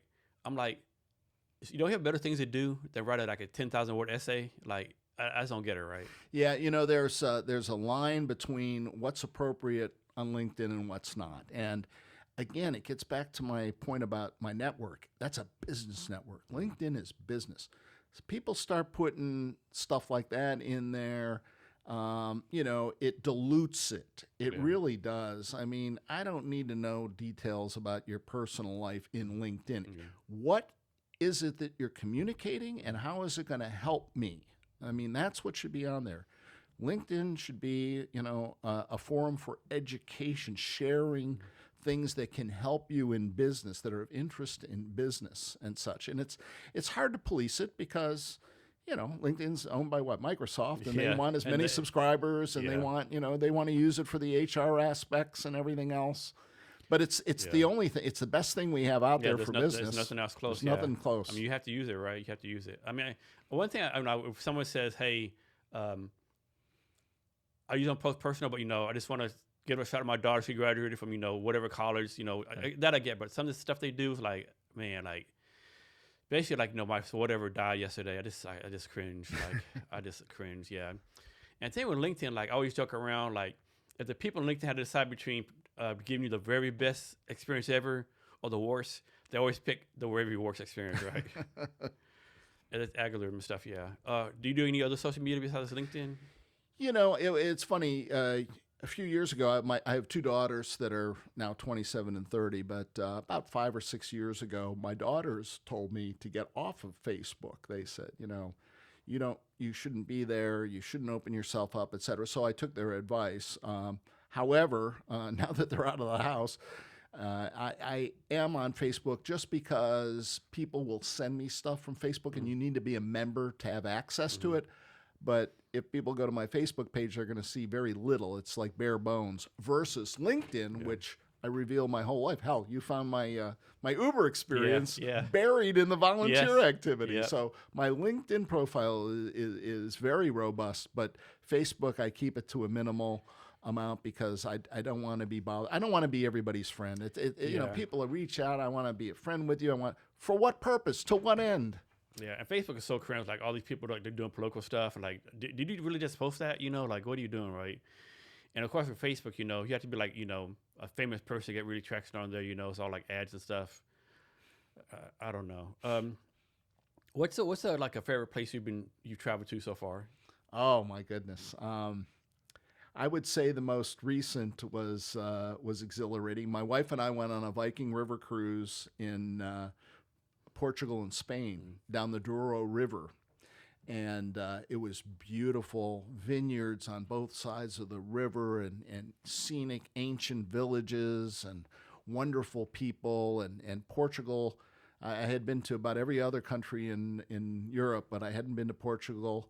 And the people there were warm and genuine. The cost was unbelievably low. That's probably the most reasonable place I've been in a long time, but it was beautiful. But, when I think of places that I've been fortunate to be, I would say my wife suggested we go see the Northern Lights way up north. So this is north of Fairbanks. This is north of the Arctic Circle. We went up there in March about 2 years or so ago, and that was quite an experience. The Northern Lights, diving. We were both scuba divers when we were younger, and some of the different dive sites were fantastic in our lives. I've been to every state, and every state has neat things to it. I've been to many countries. I was an expat in Asia. I lived in Malaysia for 2 years in Kuala Lumpur, so I had a chance to spend a lot of time in the Southeastern Asian countries, and they're beautiful, and their cultures and all that kind of stuff. It's just great to be alive, isn't it, Jason? I mean, there's so many beautiful places to visit. It's hard to tell which one was the best. I know it gets like a lot of people say, "Oh, this is the worst time to be alive." Like, no, it's not. This is the best time to be alive, right? Like they talk about going back in the time, like, do you really want to live in the 1920s or like 1820s with no electricity, no warm water, or back in the 1500s they had the Black Plague? You live like 35 years, like this is the best time to be alive. Although I would say, Jason, I agree with you as far as way back, but from a simplicity standpoint, I grew up in the 60s, right? When I was a kid, I went to high school in the mid 70s. And being a child in the 60s, there was this sense of security. You didn't have to lock doors. You didn't have the distractions of cell phones and all this kind of stuff. I mean, it was a simple time. Your parents would let you go out to play, and then you'd come back for dinner. Come back when the lights came on, that kind of stuff. Yeah. I mean, it was there's some innocence and simplicity that our kids never experienced that I miss. So. But to your point, this is the best of times. I mean, we have wonderful tools, all these things that we have to take advantage of, make our life, easier, more productive. Knowledge is at our fingertips. Leisure activities. There's so many different things to do, so many different things to visit. So, I agree with you. This is the best of times. Yeah, I know back in the day you would let your kids play. I remember playing out as a kid all time of the night, and I let my kids play out all time of the night. But now you can't do it because, all these perverts and pedophiles out there, right? You can't be too safe nowadays. So now it's more like, more protective, which is a bad thing because I think that definitely kids miss out on like that way of life, Yeah, they do. And then some people say, well, if we move forward like 30, 40 years, it'd be a better way of life. But really? Because, maybe it might be a nuclear holocaust, we might be on Mars. Like, you never know what's going to happen in the future, right? Right. Yeah. How do you, as far as your cognitive skills, any tips to people, like how to keep your cognitive skills up to date, honed as you get advanced in age? Yeah, I think I'm not guilty of reading enough. My wife is a voracious reader, but I think reading, just basic reading, of books of varying subjects is important. I think that some kind of games, it could be card games, could be bridge, could be board games like chess, even electronic games. I'm not into them, but Xbox, I guess, and all that for the younger generation or whatever, they seem to be effective or whatever, but it's got to be something other than sitting on a couch and watching TV, which is so easy. I mean, you have so much media to choose from now to just sit down so much content and be passive. It's horrible. So you've got to be proactive in doing a game, doing an activity, reading, volunteering in an organization. And again, it's kind of funny when you think about, quote, retirement. I mean, why is it that when we get to 65, we think that that's the end, that that's retirement, and now it's time? You're going to have at least 10, 20 more years of life easily. Easily. Probably more with all the medical advancements going on. And the thing about it is, I would ask all the 65-year-olds out there right now to say, aren't you at the peak of whatever the heck your profession is? I mean, at that point, you've worked all that time, you have the knowledge, experience, and skill at that point, and it's just going to get turned off? You got to be kidding me. So I don't think there's going to be any, that term retirement is changing rapidly. There isn't any going to be a defined. I mean, it's defined in terms of, when do you start taking Social Security and Medicare and such. But in terms of, turning it on or off, I don't think people are going to be just turning off when they reach a certain age. They shouldn't, that's for sure, because again, as we were talking, cognitively, you need to stay engaged or you're going to end up with dementia or Alzheimer's or worse. And isn't retirement, relatively a new thing, right? Like no one retired back in 1891, right, or 1541. Like it's relatively a new term within like the last 100 years, right? Well, I mean, they ended up dying earlier for a variety of reasons. Yeah. So yeah, you're right. Yeah, that's true. Tell us about your golf skills. I am, as my friends will tell you, I'm all about the net. Okay, I'm all about the net. The most wonderful thing about golf is handicap, right? The handicap system. That enables me to play. I'm a bogey golfer. Okay, I have a handicap index that is north of 20, and always trying to get better. But I can enjoy a round playing with a scratch player or a 36 handicap as long as they respect the etiquette of golf and they move it along and they don't infringe upon your play. They don't take too long, or do things that are outlandish or whatever. They understand the etiquette of the game. It doesn't matter, your skill level. It matters that you don't cause the other person not to enjoy their game. So I love it from a physical standpoint. I love walking, and I love the scenery. I love the challenge, the competitiveness, and I love the camaraderie. And the best part is the 19th hole. Yes, exactly. I think one thing about golf is fun, but like you can't play golf with everyone, right? Like you don't want to spend like a half a day on the golf course with people you don't like, right? You got to have like a group of people, like 3 other people that you'd actually enjoy the company, right? Yeah, and sometimes it's hard to find. It is hard to find, but when you find it, you cling to it. So I can recall when I was living in Pennsylvania, I belonged to a country club, and there was a foursome of us, and we had a tea time every Saturday and Sunday morning at 8:00, the same 4. And you would think that would get boring, the same group, the same course, but it was always a different experience and such, and the camaraderie of it all, and the competitiveness and in good spirits and all that was a lot of fun. Have you heard this term, 10 toes up? 10 toes up. Yeah. It just means you're dead. I don't know. Yeah, you're going to work until you're 10 toes up. Oh, I see. Yeah. Yeah. So don't answer this if you don't want to, but like Social Security, right? Like, can you talk about how you decided when to take it or anything like that? Sure. No, I think I'm very fortunate in that, I don't need the income from Social Security now. I'm 68, so I'll wait until I'm 70 when when it maxes out and I have to take it anyway. And it makes a lot of sense because, from a percentage basis, there's a lot more upside. Now, I have this conversation with my wife who says, geez, even if we don't need it, we should take it now because it's going to be gone. Yeah. The rules are going to change, and it's going to be means tested, and it's going to be taken away from us. And I don't think that'll happen. I think that, that's a sacred thing in our society and culture. So many people depend on Social Security.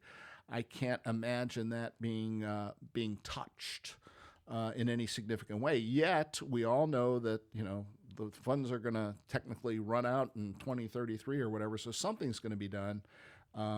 Certainly, the age will be pushed out.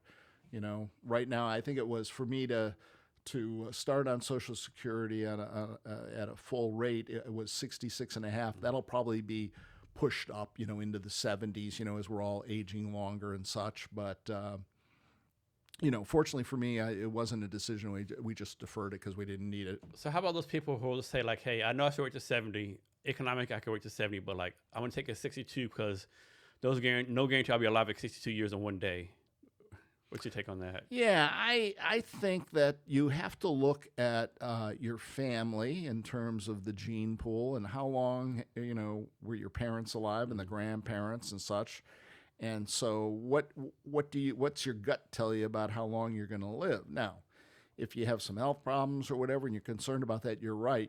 Taking it sooner makes sense. It all boils down to your need. I mean, if you need it, you need it. I mean, that's why you paid into it so long, so you do it. I would just say that they have made the incentive to push it off as long as possible by giving you so much more. I mean, that's, you can never replace that. And does it get taxed? It does get taxed now. Now, That's Trump was talking about... I think that's kind of jacked up. So you get taxed on it. You got taxed on it and you get taxed again. And guess what? You're going to get taxed on your estate, too, when you die. I mean, there's no end to taxes. It is what it is. I mean, the legislators will come up with a way of justifying the need to tax everything. So, what's your take on the economy? Like, you think it's going to turn around in the future? You think we're just going to stay the same? Any insights on that? Yeah, I think we've seen interest rates start to edge down a little bit as the economy has performed better, and so I don't see any. My forecast is no significant change for the next year or two, so that means no recession of any sort. I think we're building a stronger economy. I personally like to see all this investment coming into the country that Trump is touting. I mean, oh my God, he's talking about the $1 trillion now that the Saudis are investing and such. But I've seen the investment with my own eyes coming in. My daughter lives in Idaho. I was in Boise and I saw Micron Technology, chip maker. I saw unbelievable construction underway. So we are trying to take some of that manufacturing from overseas and put it in the United States, which is going to bode well, and there's a trickle-down effect of construction, building facilities and the employees and everything else. So I'm bullish on the economy. So now some people will say, hey, all this stuff's coming in, it's all fine and good, but how is it really affecting, like, quote-unquote, average American, right? Elon Musk, all these people have the billions of dollars, but, like, regular Joe Smo working, as a construction worker, he doesn't really see it, right? What's your take on that? Yeah, I would say that the average American benefits from the standpoint of more jobs are going to be required to construct and then operate all of these facilities. So that means that they should be able to get higher wages and have more confidence in their employment. So I think the average American does benefit from all this stuff. And so let me ask this question first. I think President Trump's been throwing out this idea, like giving every American $2,000 midsummer, right? What's your take on that? For me, I'd rather have them reinvest it in the economy, reinvest in different things, make pay the debt down versus giving everyone $2,000. Of course, you use $2,000, everyone can't, but I think most people are going to waste that money, right? Where you can really invest in someone else. I agree with you. And all we have to do is look at what was given during the pandemic when we're throwing money around to people, trying to be nice, trying to be benevolent, but giving people stuff. I'm sorry. I'm a bit old-fashioned. I think that, you get what you deserve, you get what you earn, and you earn and get compensated based on the value that you bring. And if you want more in life, everybody wants more, everybody wants to improve their life. Well, we are in the land of opportunity. Okay, there isn't any place like this country in terms of ability to succeed and the ability to improve yourself. What it takes is effort, and it does take knowledge and education. But if you want to succeed, there are so many opportunities to gain knowledge. It all starts with education. You through education you get knowledge, and then from knowledge you get some experience. You improve your skill, and then you're able to command a higher compensation. So, you know, for people who bitch and moan about, you know, I'm not getting ahead, or, you know, the CEOs are paid, you know, 1,000 times more than me. Well, then do what the CEO did. Okay, there's nothing limiting you from being a CEO of a company. Okay, if you want, you need to find the education. There's ways of getting, you know, education paid for through scholarships. Through, I gave you the example of myself. You know, you get a scholarship and you serve your country for 5 years. I mean, there's all kinds of ways to find money to get educated, to get the knowledge, to improve your lot in life. But I will also say this, that college isn't the key to success that it once was. I mean, we have a lot of people graduating from college with liberal arts degrees that aren't. There's no market for what the, you know, for their history, you know, major or whatever. I really think that we need more people in the trades. I mean, look at plumbers. Look at how much money they make. They make strong six figures with no debt. With no debt, you know, and they're basically, you know, working on their own in small businesses and such, and they enjoy a much higher quality of life than you think. Yeah. And it's just this paradigm that, you know, somewhere in the 60s, 70s, 80s, it's like, well, you got to go to college to be able to. You're not a successful person if you go to college. Exactly. You know, and, you know, and I think a lot of parents were guilty of that. So my parents, as an example, were second generation immigrants. So imagine my grandparents. Picture my grandparents coming to Ellis Island from Germany in the 1920s. Okay, post World War I Germany was, you know, ground zero, and they wanted to find a better way of life. So they came to the United States through Ellis Island, and they settled in Chicago. A lot of Germans in Chicagoland, and they met, and both grandparents, you know, had children. So my mom and dad were born, you know, in 1930 or so, right before the Depression. So they're Depression kids, and they get married in the 50s. And I'm the oldest in my family, second generation German. My dad, highest education was high school, right? I mean, you know, his parents never owned a home in their life. They never owned a car. So he came from a humble background. So he wanted to improve, you know, he wanted to improve the life for his kids, for us. Just like his parents, you know, wanted him to succeed. So, you know, he graduated and ended up, after the Navy, going to work for AT&T for 40 years. So improved his life. Then my father wanted us to improve our life and go to college and such. And so we did. And but I think a lot of parents, you know, they think that college is the ticket to success, and it's not. No. It's not I agree anymore. with you, yeah. I agree with you. So back to immigrants, right? I know you have heard a lot of Americans, the Americans against me, the man's against me, I can't get ahead. But you have immigrants come here every day and just like start companies, run circles around them, right?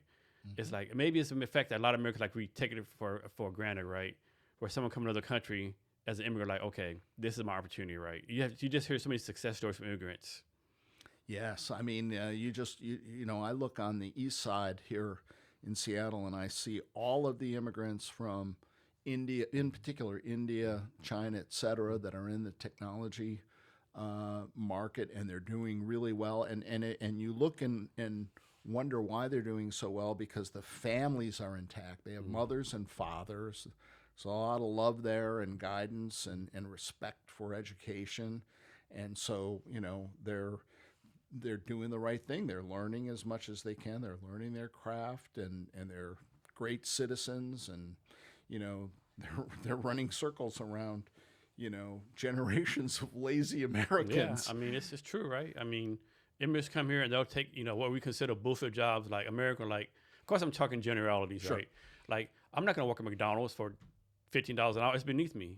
Exactly. But you have nothing, right? This some random immigrant will come, like, work there, work a second job, do something else, right? Just the drive they have is like, it's impressive, you know? Yeah. But that's what we were built on as a country, like, with all the, you know, ICE stuff going on. People forget, like, we're a country built on immigration, right? We need, my thing is this: the day when people don't want to come here is like the day we need to be freaking concerned, right? Yes. Like, people are like there's like literally like every application for HB1 visa, like 1,000 applications, right? It's, I don't know. Well, it's like when the Berlin Wall fell, You remember that? I was in Germany there in the Army when that happened. And when that happened, it's kind of interesting. The flow of people was from the east to the west. It wasn't from the west to the east. No, I mean, the wall came down for everyone, right? Exactly. No one's from the west. Oh, the wall's down. Let me go find my family in Eastern Germany. No. Right. I mean, I was there when that happened. I was stationed in the military, and all the cars coming through, like the little, I think, Yugos coming through. It's like, man, this is insane. Like, no one knew what was happening. Yeah. Like, we're actually on higher alert in the military. That, like, we had no idea what's going on, right? Like, what is this moment of life, right? Yep. It's crazy. What's a skill you don't have that you want to learn? Oh, skill that I would say, that's a tough question. It relates to technology because, things are progressing so fast. Every time you get I just got a new iPhone, and I could hardly, I could hardly embrace all the functionality that comes with it. It's a lot. Yeah, it's a lot. So, I mean, the skill would be to be able to figure out things for myself. I mean, if my Outlook crashes or something like that, I'm having to get somebody from Microsoft support. I should be able to figure things out technically a little bit more, I would say. I think now that I'm older, I would like to have a little bit better ability to do some things around the home, whether it's minor plumbing stuff or mechanical things. I guess I'd like to improve my mechanical skills. I suck at that so much. It's like so I bought this tape for IKEA, right? I had to hire someone. There's no way I could put this together. I'd be here like 10 days. They still wouldn't do anything right. Yeah, mechanically, I'm inept as whatever, right? Yeah. But that's why you pay people, yeah.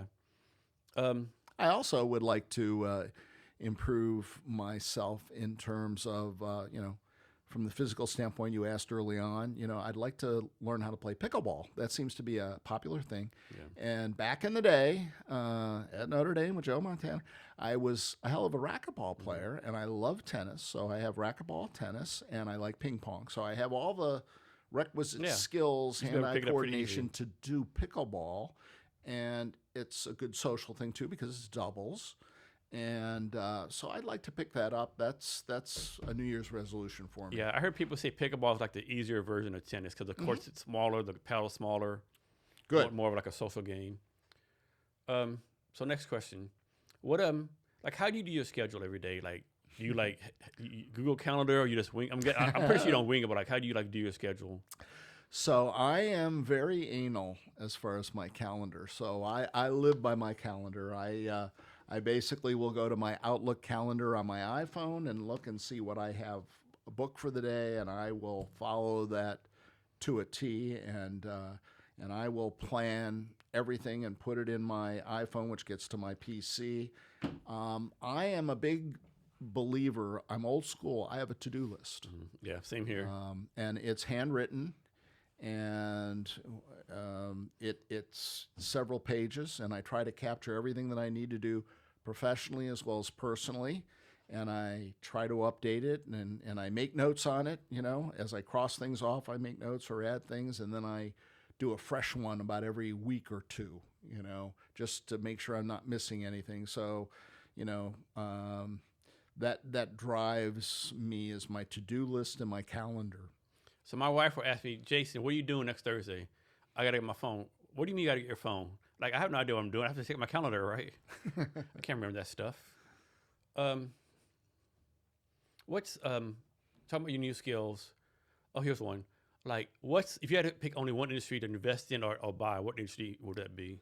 The one industry to buy into? Yeah, if you had to only pick one to buy into. Yeah, I would say it's the same one that I bought into 20 years ago when I left corporate America, and I had to choose an industry, and it's senior health care. Again, because of the demographics, I mean, we have 10,000 people a day turning 65 or something like that, and they're going to live a lot longer, and so there's a market. I mean, I always think in business terms, I think the most important thing to do is make sure there's a market for whatever the hell you're going to sell or provide service to. Make sure there's a market there, and then find a way to bring more value than anyone else in that space to differentiate yourself and such. So, yeah, I would say the senior healthcare would be the industry to attack. And you see a lot of investors. You see private equity, investing in assisted living, nursing homes, senior living, that kind of stuff. And what's your take on President Trump's tariffs? I think that I don't mind the idea of tariffs. I think the underlining goal of it is correct. What I don't particularly like is the arbitrary nature of how he assigns them. It's kind of like, he's being punitive to people who don't do what he wants done, I think Canada did an ad against Trump, so he said, okay, your tariff's going up like 10,000%. Yeah, probably not the best business economic decision, Well, it is, and the way countries either come into favor or out of favor. I mean, these swings are significant. I'll give you an example. When they were talking about the tariffs, I got a lot of calls from Canadian companies to our firm saying I want to buy a business in the U.S. and I don't care what it is. I said, what do you mean you don't care what it is? We want a facility there, and we'll add a little bit of value to our product to avoid the tariff. Yeah. So, I guess he's getting the message across that you need to invest in the United States. If you do, then I'll be kind to you. So, he's a deal maker, right? He's a businessman. I mean, he's using the skills that he's had for all those years, and he's trying to use them in the right manner. The issue is, it can be a little bit arbitrary at times. Yeah, it does seem like a lot of countries have these high tariffs on us, and now the tariffs are getting lowered. Like, it does seem like they're working on a lot of good deals. But yeah, my thing is, like, people say we should have tariffs, but like, if not, then why do these countries have tariffs on us, right? Mm-hmm. It has to be some kind of course, there's trade imbalance and stuff like that, stuff I don't understand, but it has to be some kind of, I don't know. I guess in a true global economy, there wouldn't be any tariffs either way. No. But you have countries like China, which will subsidize things, and they won't allow an even trade, a playground, and that's the problem. So, I think tariffs will be a part of our life for forever. So I know back in the day, the United States would be like the number one manufacturing place in the world, right? And of course, that's China now. And all these people say, bring the manufacturing jobs back to the United States. I don't think that will ever happen. What's your opinion on that? No, I don't think it will completely, that will be completely independent of manufacturing sources outside of the United States. I do think we'll have the key industries here, like chip making, as I mentioned earlier. I don't think we can afford to have, the island of Taiwan controlling 90% of the world's exactly semiconductor. So, I think we'll have the key things here in the States. But to your point, no, this is a global economy. I mean, if you can do something better in China or in Europe, then you should, and then you should trade, for stuff that's logically better manufactured here in the States. So, do you know the senator from Louisiana? I think his name. I love him, Kennedy. He said at one time, God made Earth in 7 days, but everything else is made in China. Yeah, he's a hoot and a holler. Oh isn't yeah, he? that guy. I love him. Yeah, he's guy. Yeah, hopefully they keep on electing him. Yeah, good guy. So, I'm guessing you're not retiring no time soon, right? You're not going to retire no time soon. You'll keep on doing this. There's really no such thing as retirement. I think as I was saying before, it's what would you do? I mean, why would you change what you're doing if you can add value and your health is there? The $1 zillion question for everyone is their health. You've got to make health your priority. We talked about the cognitive ways to do that. We talked a little bit about the physical ways to do that. So as long as you can do that, I can't see, not doing what I'm doing until I'm ineffective. Yeah. And, and if that happens, I hope that I recognize make the decision and recognize it versus somebody saying, hey, man. Hey, come on, Curt, we got a place for you over here. Exactly. Yeah. So you're a pretty good judge of character. When you meet people who are like trying to buy the business, what are you doing, or just networking, like what's your process and how long does it take to determine, okay, Tom Brown, like I can work with this person. Or like Tom Brown, I don't know, like he needs a... Honestly, it takes me less than 30 seconds to size somebody up and be reasonably comfortable that assess them properly. And it's the way somebody carries themselves, and if they're what I call a go-giver. There's a wonderful book, by Bob Berg, The Go-Giver. You need to give before you get. So when you're meeting people or trying to develop a relationship for the purpose of business, perhaps, or whatever, but before you ask anything from somebody, you should be asking, what can I do for you? And be sincere about it. Because you can do something for somebody. Because if you have a network, then you have everything available. So, if I ask you what do you need, or how can I help you, or whatever, and you say, well, I need this, or I'm looking at this, or I need some advice, I can help you. And so if somebody does that to me, if they start offering, assistance, or, it's not all about them, then I quickly realize this is a quality person, and I picked that up real quick. I don't know, maybe that's just, peculiar to me or whatever, but, generally speaking, very quickly I size people up. I mean, I don't know what it is. What's a skill you wish more people had? Were like leadership skills or people skills? What's the one skill you think you wish more people had? That who had? I'm sorry. What's one skill you wish more people had? I wish they would have. Yeah.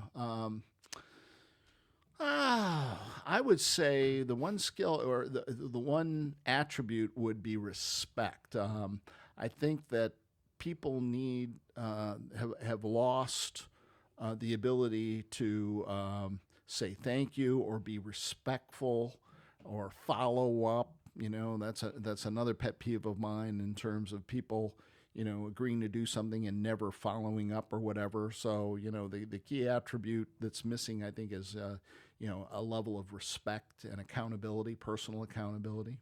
How do you do your schedule? Like, you work 100 hours a week, you take weekends off, work 9 to 5. How do you do that? I am a strange character, in the sense that from my days of submarines, I don't need much sleep. So I work from about 3:30 in the morning until about 10:30 at night. So I get along pretty well on 5 hours of sleep. Dude, I'm so jealous of you. Like, I need like 7 hours of sleep. I've tried like do 4 or 5 hours. I'm good for a couple of days, but then like I tell my performance going down. I have a good friend, like, we're Army buddies. He sleeps 4 hours a day. He does so much. I'm just so jealous, right? Oh yeah. It is. It's a bonus. I mean, I'm getting bonus time as compared to other people, because, as they're sleeping, I'm getting a lot of stuff done. And my most productive time is when I first get up. 3:30 to 6:30 in the morning, just cranking stuff out. You know. I just get up at 4 in the morning. Like, if I mess around, I wake up at 8, 9 o'clock. I just feel the whole day's wasted, right? Like, I feel so far behind. Like, you oversleep sometimes. Like, wake 8, oh man, like, I miss 4 hours and feel so far behind. And then people say, like, Jason, how you wake up 4 in the morning? Like, well, I'm not going to bed at midnight, right? I'm not going to bed I'm going to bed, like, I'm getting ready for bed 8, 9 o'clock. I'm in bed at least by 10 o'clock, hopefully. Hopefully I'm asleep by 10 or 9, right? But yeah. Right. Yeah, sleep. One thing people don't realize how important sleep is. I think whatever your number of sleep, you need to get those numbers of sleep every day. Yeah, it has to be consistent, and again, I think I'm flexible enough to where if I do get up and if I'll do something. If I want to go back to sleep, then I just go back to sleep. Oh, I mean, the beauty naps. I'm a big believer in naps now. Yeah, quick power nap. Yep. So, what's some networking events you go to that people should check out? Well, I think that from a professional standpoint, I think any kind of association that's out there, could be home builders, could be hospitality association, could be real estate associations or whatever. They all have networking events. They have social events. They have educational events. Those are the ones that you need to go to and participate in all kinds of industries. And the other thing is, as far as business is concerned and business development, everything is a cold call. As an example, I go to the cleaners every week for my shirts. I have to be thinking about that owner of that business as potentially, somebody that I could sell their business for. So, amongst your network of friends, make sure they all know what you do for a living, and make sure, don't be shy about that. So how about this? Like, Suppose someone's going to a networking event. Of course, you go to networking, give value, that kind of stuff. But how long someone do a networking event before they like, okay, this isn't for me? Like, 3 times, 4 times, they're giving value, but they really don't feel like the reciprocal stuff coming back to them. Yeah, that's a good point because it isn't one and done. I do think that you need to give something a try for probably about 3 different occasions just to make sure that it's the right mix of people and you didn't catch it on an odd date or something like that. So I would say, you have to be persistent, and go to something at least 3 times. That would be the number I would use. And how should someone decide what networking to do? Because here in Seattle, there's literally like dozens of networking events every day, right? Obviously, you can't do all of them. Like, how should someone decide which ones to attend? Well, it would be only those that are in your industry that you're interested in developing business opportunities. So if you're looking to interact with people in the hospitality industry, you don't want to do anything in construction or something like that. So again, I would say, stay focused on a particular industry that you're interested in. Hey, Curt, is there anything I should have asked you that I haven't asked you yet, or anything else you want to talk about? No, this has been you have covered the gamut, my friend. I appreciate the time here that we spent. I'm grateful for this opportunity, and I wish you well with your wide variety of podcast guests. Thanks. And can you give us ways for people to reach out to you? I can. I can be reached on LinkedIn for one, Curt Maier, CurtMaier. And my contact information is there, but I'm available by cell phone, 425-505-3649. And my email address is my name, Curt, C-U-R-T, @CurtMaier.com. And more than willing to talk to anybody about anything. So, Curt, last thing, you gave us a lot of value, a lot of good advice, but can you give us like any last minute advice or anything you want to talk about? I would say, walk the talk. Whatever you're telling people to do or whatever your expectations are of people, make sure that you're delivering and set the example for them. So walk the talk. Curt, thanks for your time today. I really appreciate it. You're welcome, Jason. Thanks. And to our listeners, thank you for your time as well. Remember to be great every day.